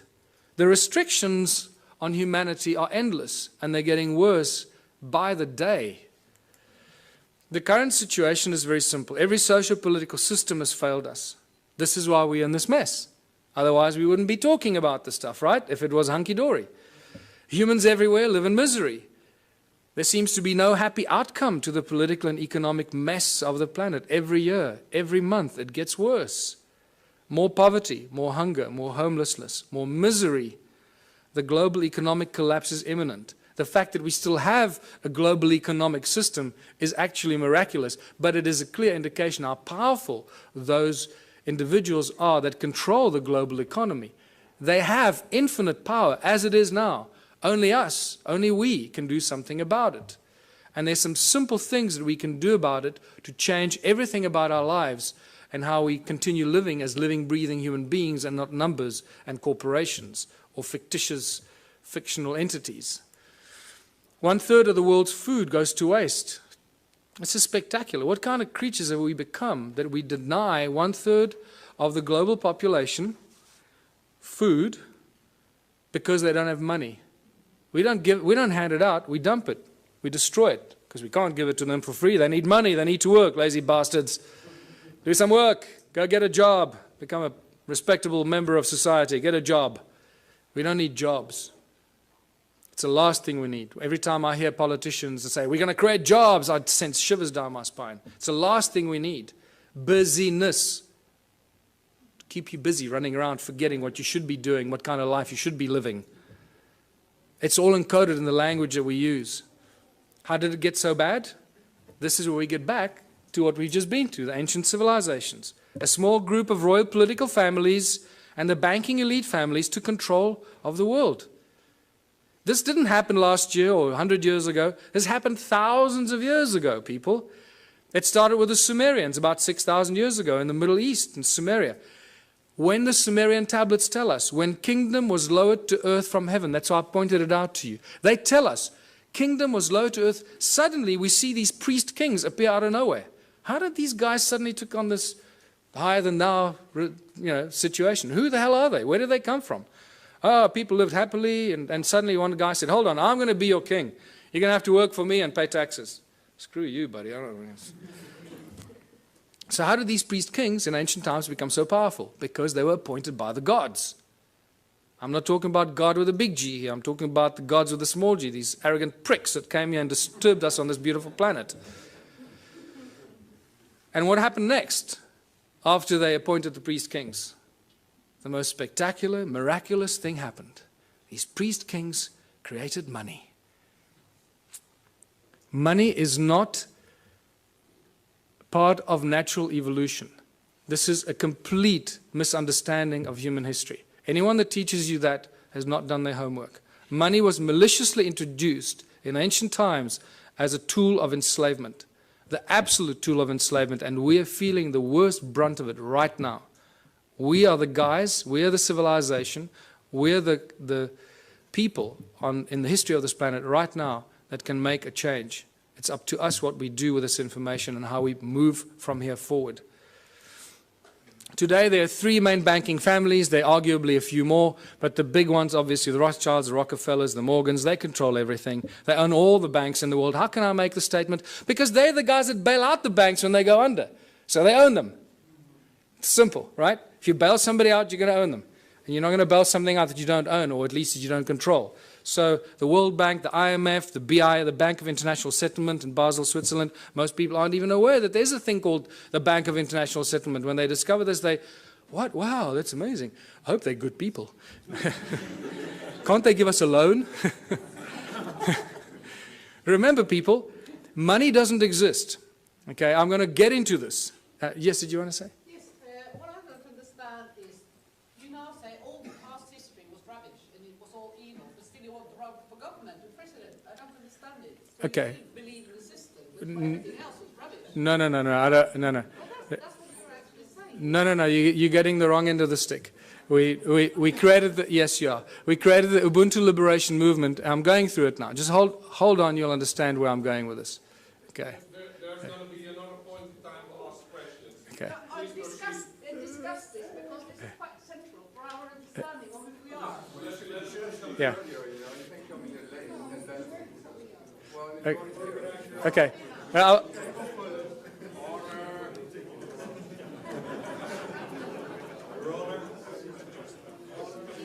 don't worry, you'll get it. You'll get it by the time we finish here. I'm sure you will.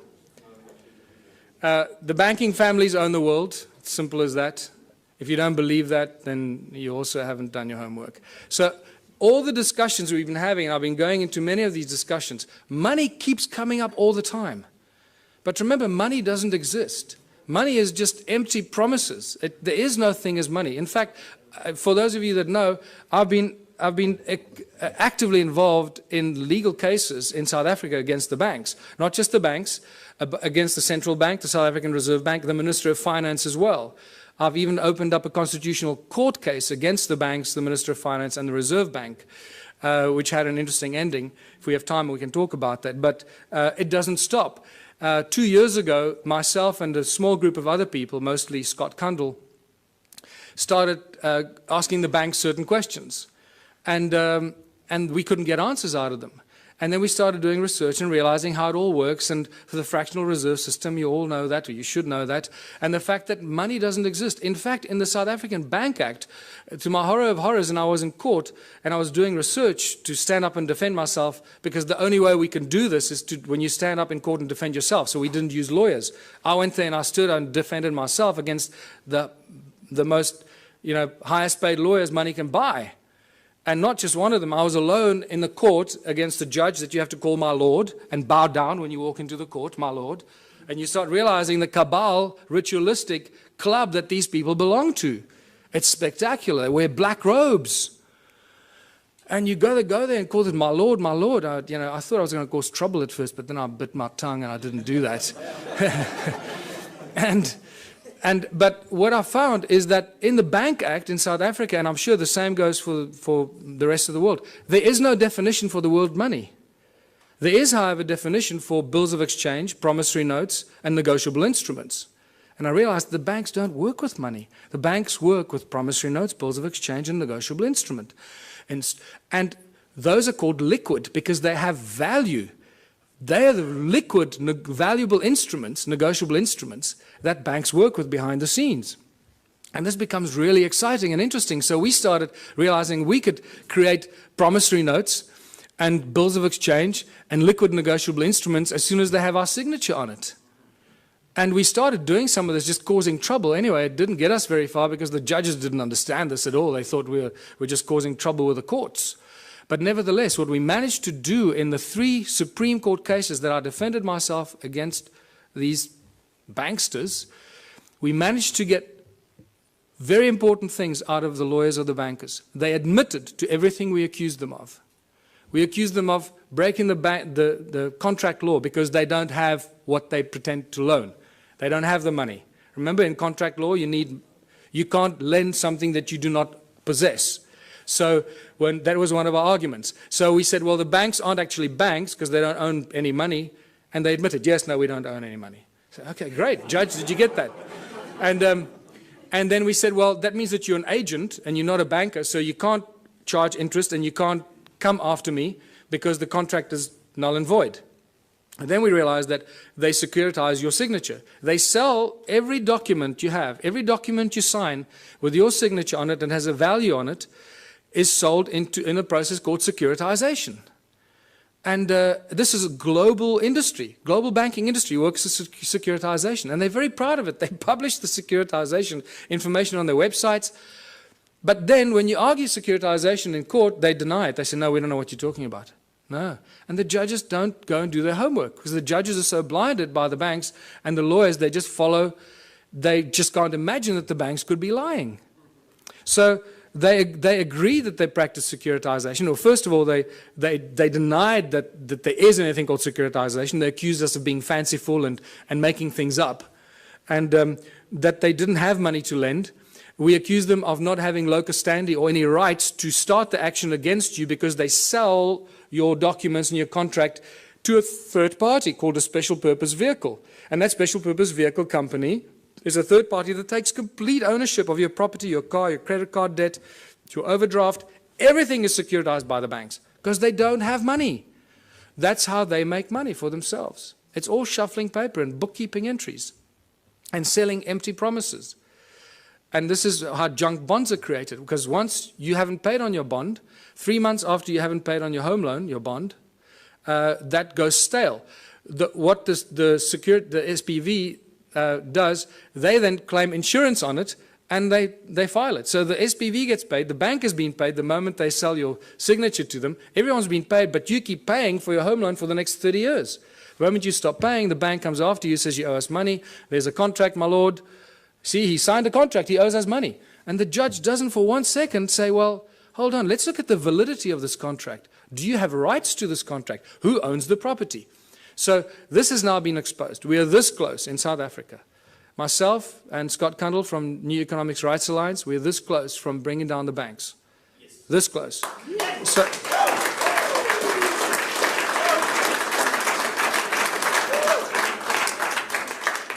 because they're just lying thieves. What you're talking about, the global banking industry, people, is nothing more than the largest legalized organized crime syndicate. That's what it is. So they're a bunch of criminals. We've got to do something about it to stop it. So I've got 2 cases against the banks now. One of 5 counts of fraud, which they haven't argued any of the points. They've argued why I'm claiming all the money that I'm claiming. They're not arguing any of the points. And Scott Kundle has got a case with the New Economics Rights Alliance, which has become the 3rd largest non-profit organization in South Africa in the last 6 months, about 160,000 members. He's launched a case of unconstitutionality against all the banks. We're about to launch criminal charges against the banks, full-blown criminal charges, because the evidence is just becoming overwhelming. And all it's going to take now, one judgment. If there are any mathematicians here, you can see the complete insaneness of this. Out of thousands and thousands and thousands of court cases, people against banks, not one person has ever won a case against the banks. Just think about that. Clearly, this is stacked in favor of the banks. Clearly. And the judges are either paid off or they're too stupid to understand what's going on. But things have changed. We have a few situations in South Africa. We've had small victories where the banks withdrew. This is how clever they are. They withdraw before they get a judgment, or they abandon. So there isn't a precedent on the record. So you can't then go and argue the precedent. So they're very clever with this. But we're going to force them into a judgment because of what we're doing. And it's just going to take that first judgment, and then it's all over. The entire global banking system works on the same principles, and it's just going to be a domino effect. And we'll do what Iceland did, hopefully. Just reverse all the mortgage loans, reverse all the car loans, credit card, just reverse everything, because these thugs have stolen trillions from us and make us their slaves. And that's exactly what they do. And this is linked to our education system, because most people are indoctrinated into this way of thinking since childhood.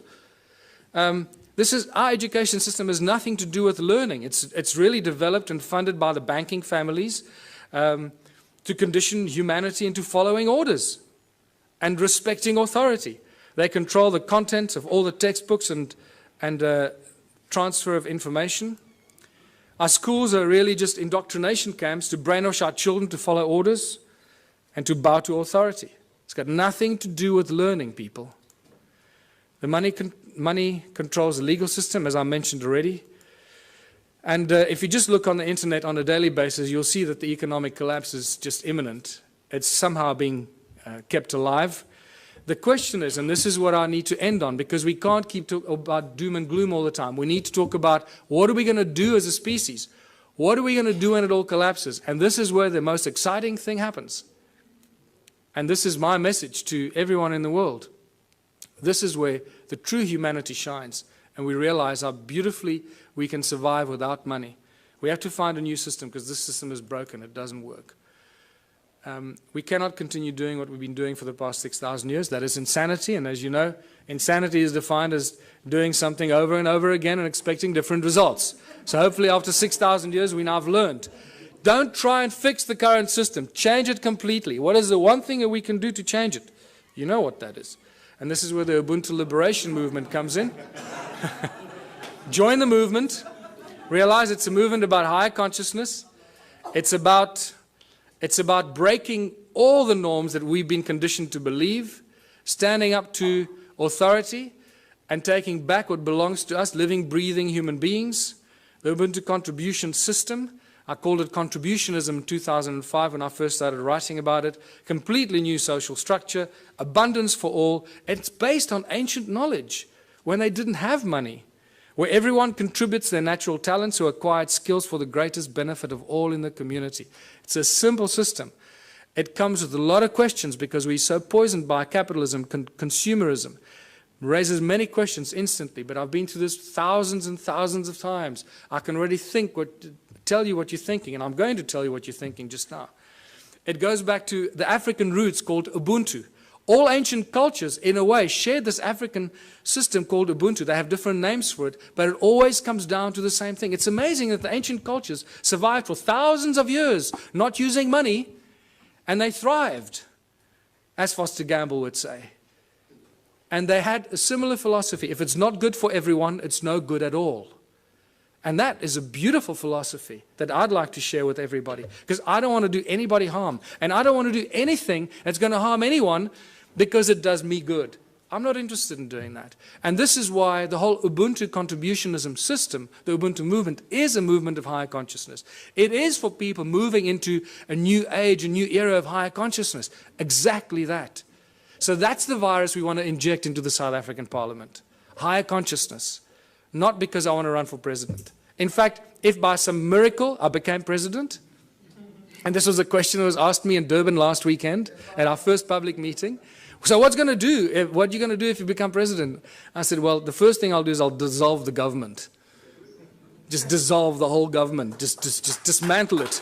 And give the power to the people, wherever they are, to start their own local communities. Rewrite the laws.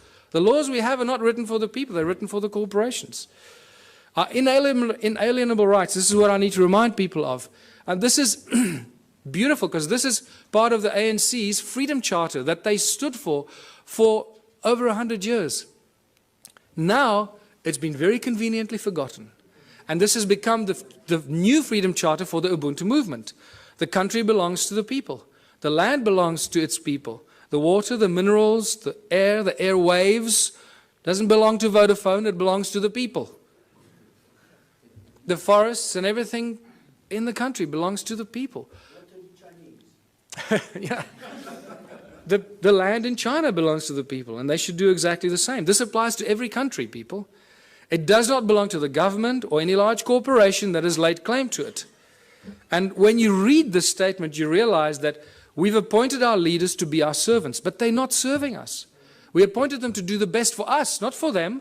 So whatever we want and we need as a people, they should be doing for us. Is that happening? No. The opposite is happening. So what has happened here? The government is not serving the people. The only conclusion we can reach is that they're serving themselves and the corporations that fund them. They've turned the people into their slaves. The government and large corporations have stolen the country from its people. It's as simple as that. We've become the slaves, and unless we do something about it, it stops. How do we know this?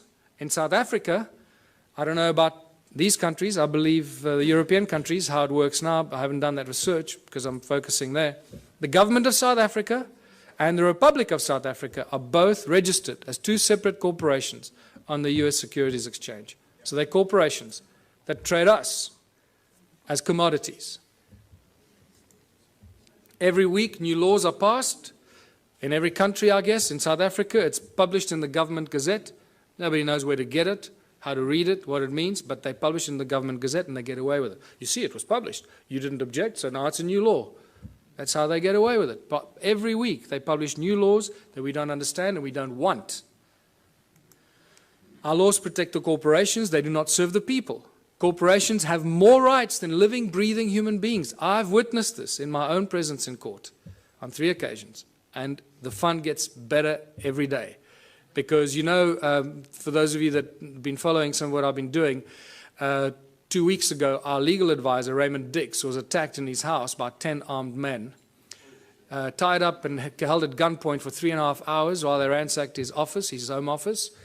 They made it look like a robbery, but when they left and very carefully removed his computer, his hard drive, his backup hard drive, and his secondary hidden backup hard drive, which they knew exactly where it was, they left with only 2 other things.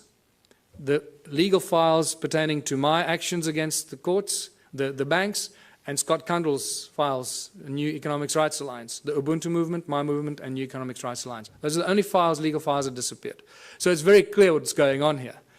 The banks hit us where it hurts most, that our nerve center removed all our research, documentation, and files, but we had backups elsewhere.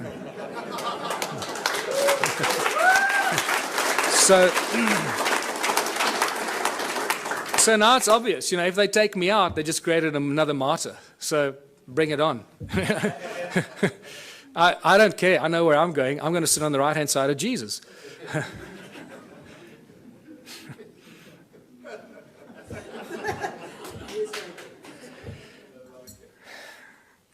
We need a whole new legal system written for the people, by the people, not by the corporations and the governments that want to schneid the people into the ground.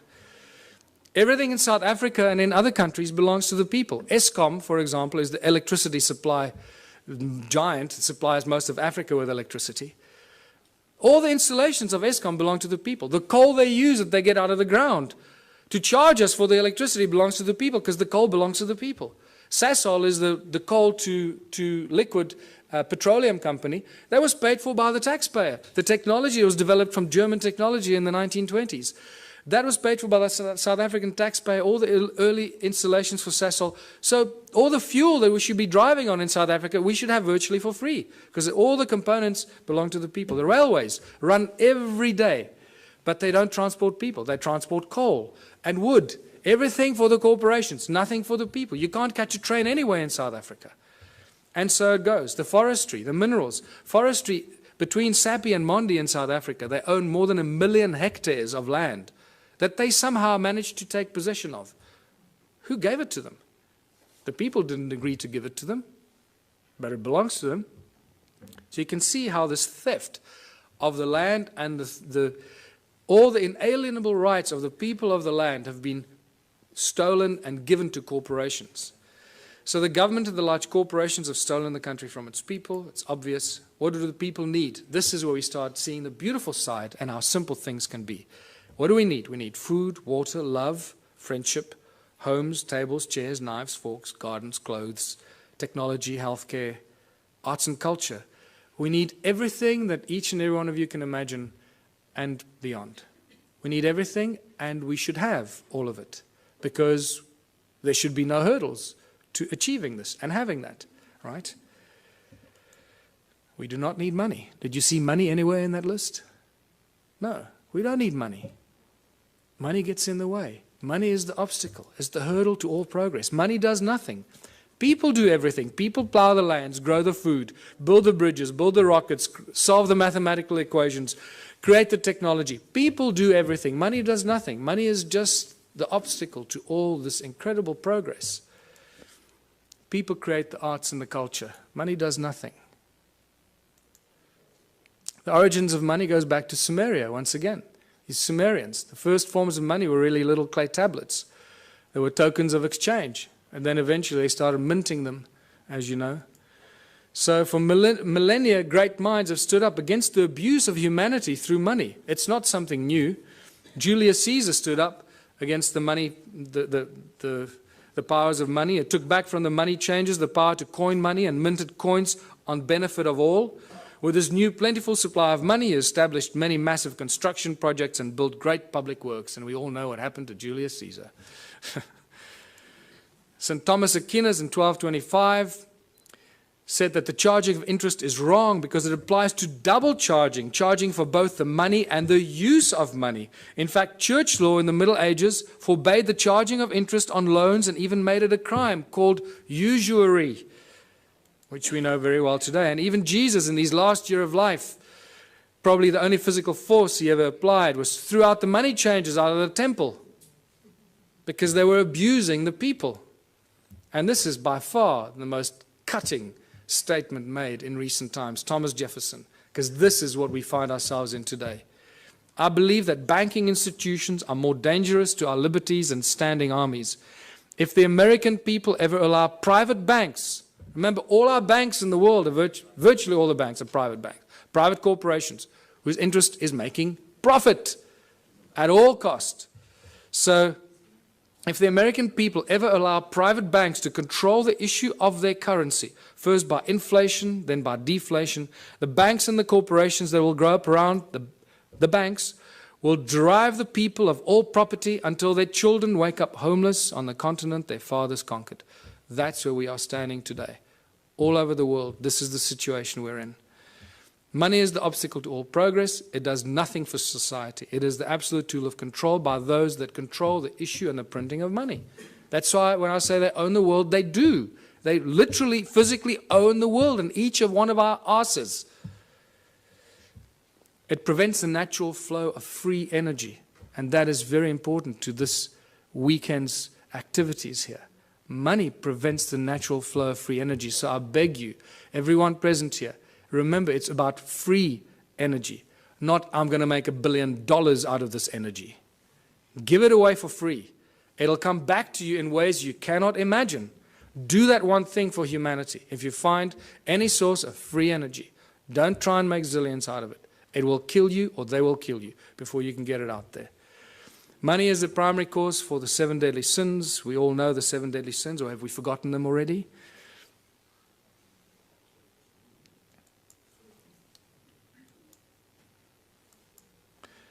It's not the love of money. Many people ask, oh, it's just the love of money. Money, there's nothing wrong with money, man. It's just a form of exchange. You know, we're so poisoned that we try and argue for it. We try and defend it. That's how poisoned our minds have become. It's incredible. It's not the love of money. It's the mere presence of money that causes all these problems. If you take money out of the system, all this stuff suddenly and miraculously vanishes. So what is the solution? If it's the mere presence of money or the love of money, of all of the above, what are we going to do to solve the problem? The answer is so blatantly obvious. Remove money. Just get rid of it. Get rid of it. What do we need it for? It's causing all the strife in our lives. It's destroying our planet. The mines are raping our Mother Earth, taking out the precious guts out of our Gaia and distributing it around the world to people that claim they own it. It's sick. The obvious questions, if you remove money, so who's going to shovel the crap? How are we going to pay for things? I'll just sit on my ass and do nothing. I want 50 Ferraris. You know, are we going back to the Dark Ages, living in caves? Is this a lawless society? Who's going to make the rules? Why should I do something I don't want? These are the first things. I know that these are the most commonly asked questions, and I'm sure that you're asking some of them to yourselves. But I can tell you that as you work through this process of a moneyless society, a Ubuntu society, where everybody contributes their natural talents or acquired skills to the greatest benefit of all, with certain minor rules that are not rules, it's really just an agreement that this is how we're going to work together. The moment you start working in that kind of community, the abundance is so spectacular that we, right now, cannot imagine it. It is not possible for us to imagine it until you start immersing yourself in this kind of thinking. And I call these the Ubuntu communities, as I said, where everyone contributes their natural talents or acquired skills for the greater benefit of all in the community. A new social structure for a new world and a new age. Abundance for all beyond our wildest belief. There are 5 mantras, 5 key points to the Ubuntu society. And it's not barter or trade. Everybody often jumps, a lot of people jump to the conclusion, think, oh, let's go back to barter. No. He who has more to barter or trade will eventually rule the roost. So you can't go to that system. If you have nothing to trade, what are you going to say? Well, I got nothing to trade, so I'll have to, kiss your butt. No. So the Ubuntu contribution mantra is the 5 points. No money, no barter, no trade, no value attached to anything greater or lesser than anything else. Because why?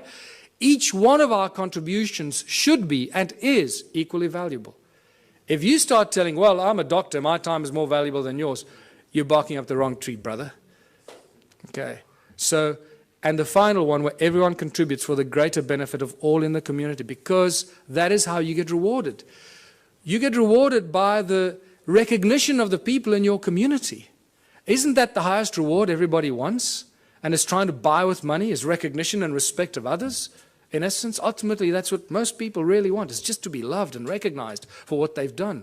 And they think they can use money to do that. And then when they make a lot of money, they get zillions in the bank, then they suddenly realize, oh, well, nobody loves me anymore. They all want to take my money. So let me spend my money and then people will love me. And that's generally what happens when they start paying for things and people love them more, when they start giving it away. So, united Ubuntu communities. In unity we thrive, and anything is possible. Anything is possible. A world without money. There's no crime, no envy, no gluttony, no greed, no hoarding, no hierarchy. And the whole Ubuntu, the Ubuntu movement and the Ubuntu party has no hierarchy. Communities look after themselves. We have no central government. We don't have any central assholes trying to tell you how you should be running your life. No obstacles to any kind of progress, because the solutions are simple, and there are many bright minds here. We all know what the solutions are, what should be done to solve the problems, and somehow our politicians just can't get it right. They keep screwing it up, So don't ask the politicians to solve it. Give it to the scientists, give it to the farmers, give it to the engineers. They'll solve the problems for us. Ordinary people will. Politicians will do nothing. Transition will have to occur in simple steps that flow from one to the other. We can't go from zero to hero. We can't go from a moneyless-driven, capitalistic, consumeristic monster to a moneyless society that lives in harmony and zen, right? It's not going to happen.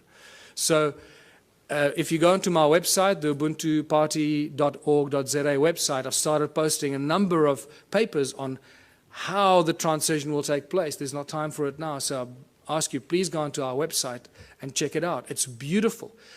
What's key here is that the small towns will probably play a very important part in the transformation, because in small towns and small communities, people will agree on things a lot quicker than in the big cities. Right? So they will agree, okay, we need to get off the grid, we need to grow enough food for all of us, we need to make sure we got water, and they can go out and do it. We must create alternative energy for ourselves in our town, so if the grid goes down, we stay alive. And the small towns and villages will become the activators of this transitional phase. And I put together a few theories and ideas to give people ideas how to start doing this. It also goes into our education and schooling systems, where we stop sending your children to school. Please, I beg you, don't send your children to school. Don't do it. You're turning them into monsters.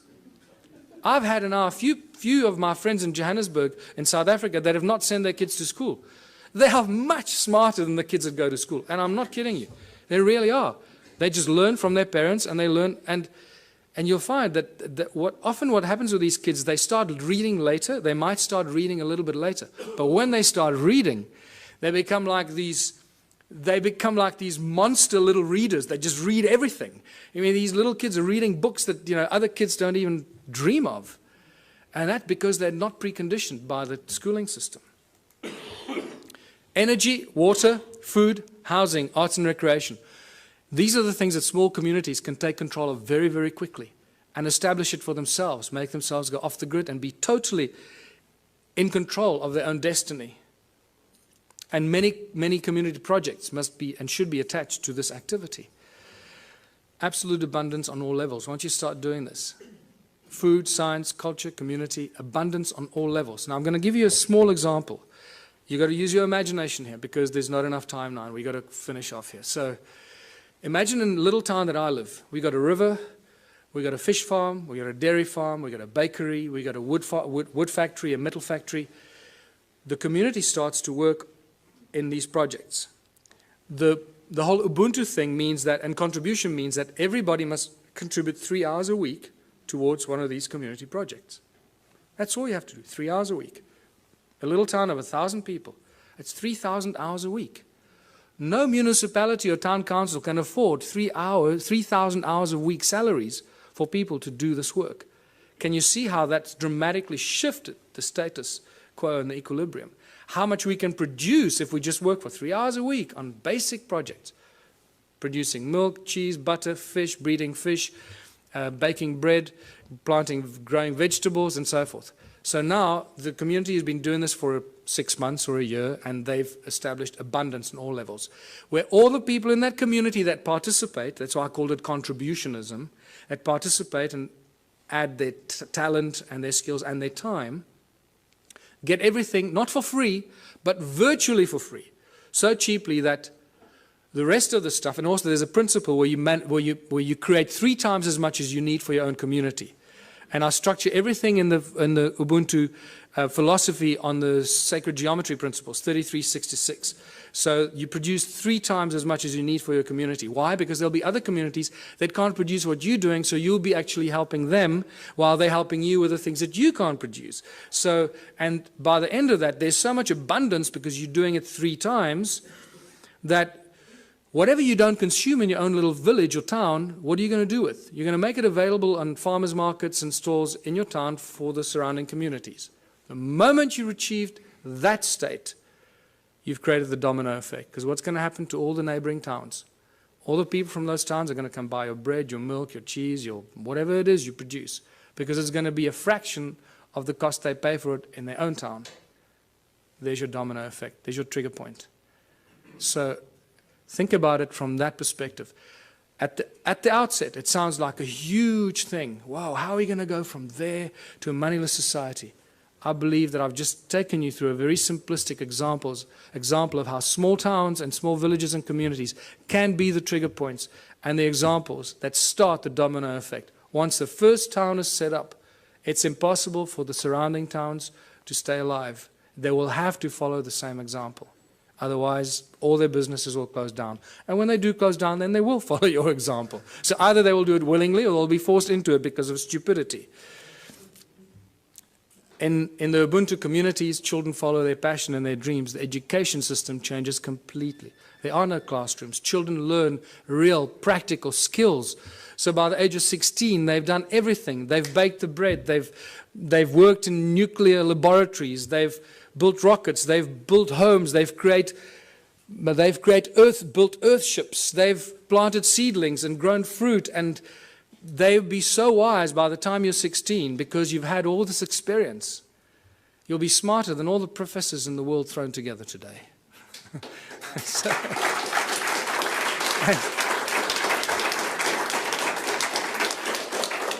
Take any school leaver today, put them on a farm, Put them anywhere into a practical solution. What can a person with a high school diploma do today? Absolutely nothing. We're useless to society. That's what they've created. Can you see the brilliance in their plan? They are so smart, these people. They. That's us, right? So we are so smart that we're doing this to ourselves, right? Where we create our children, turn our children into these little, we lock them up in jails for 12 years, most precious years of their life, and then throw them out to start all over again and be totally open to manipulation and control. So master teachers, only when a community decides that you're a master shoemaker, or you're a master rocket scientist, or you're a master baker, or a master this, only the community can decide who they will allow to teach their children. Isn't that a better system than teachers that go and get some diploma and they're real assholes and they teach your child? You go, God, how can that, I'm not going to let that teacher teach my child. The community will have the final say. So when I say decentralized government, that's how fine it becomes. The community chooses who their master teachers are, the people that they have respect for, and the people that they honor for their capacity and their ability. And this is how we grow, how we build Ubuntu communities, because only out of unity comes infinite diversity and abundance. Only out of unity. Anything else is a futile exercise that will bring us back to the same point at some future point in time. So I'm going to end here, because this is the end.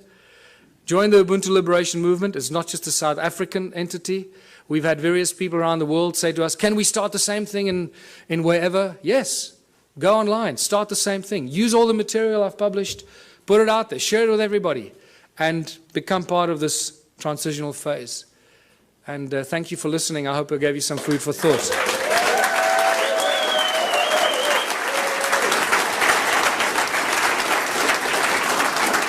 Thanks. Thanks very much. Please wait one moment. People are coming up to me and asking me, what can we do after the conference? Now, one of the things we can do after the conference, Michael needs exposure, big time. We need a bus going around. Everybody who has a Facebook page, a Twitter page, you just put one line, Michael Tellinger for president, and this website. People are going to pick it up sooner or later on the internet, and it's going to be recycled, recycled, recycled, recycled. It's safer, we're going to get the word out, and the ball is going to roll. Okay. Thank you. Dit was de uitleg van de conferentie.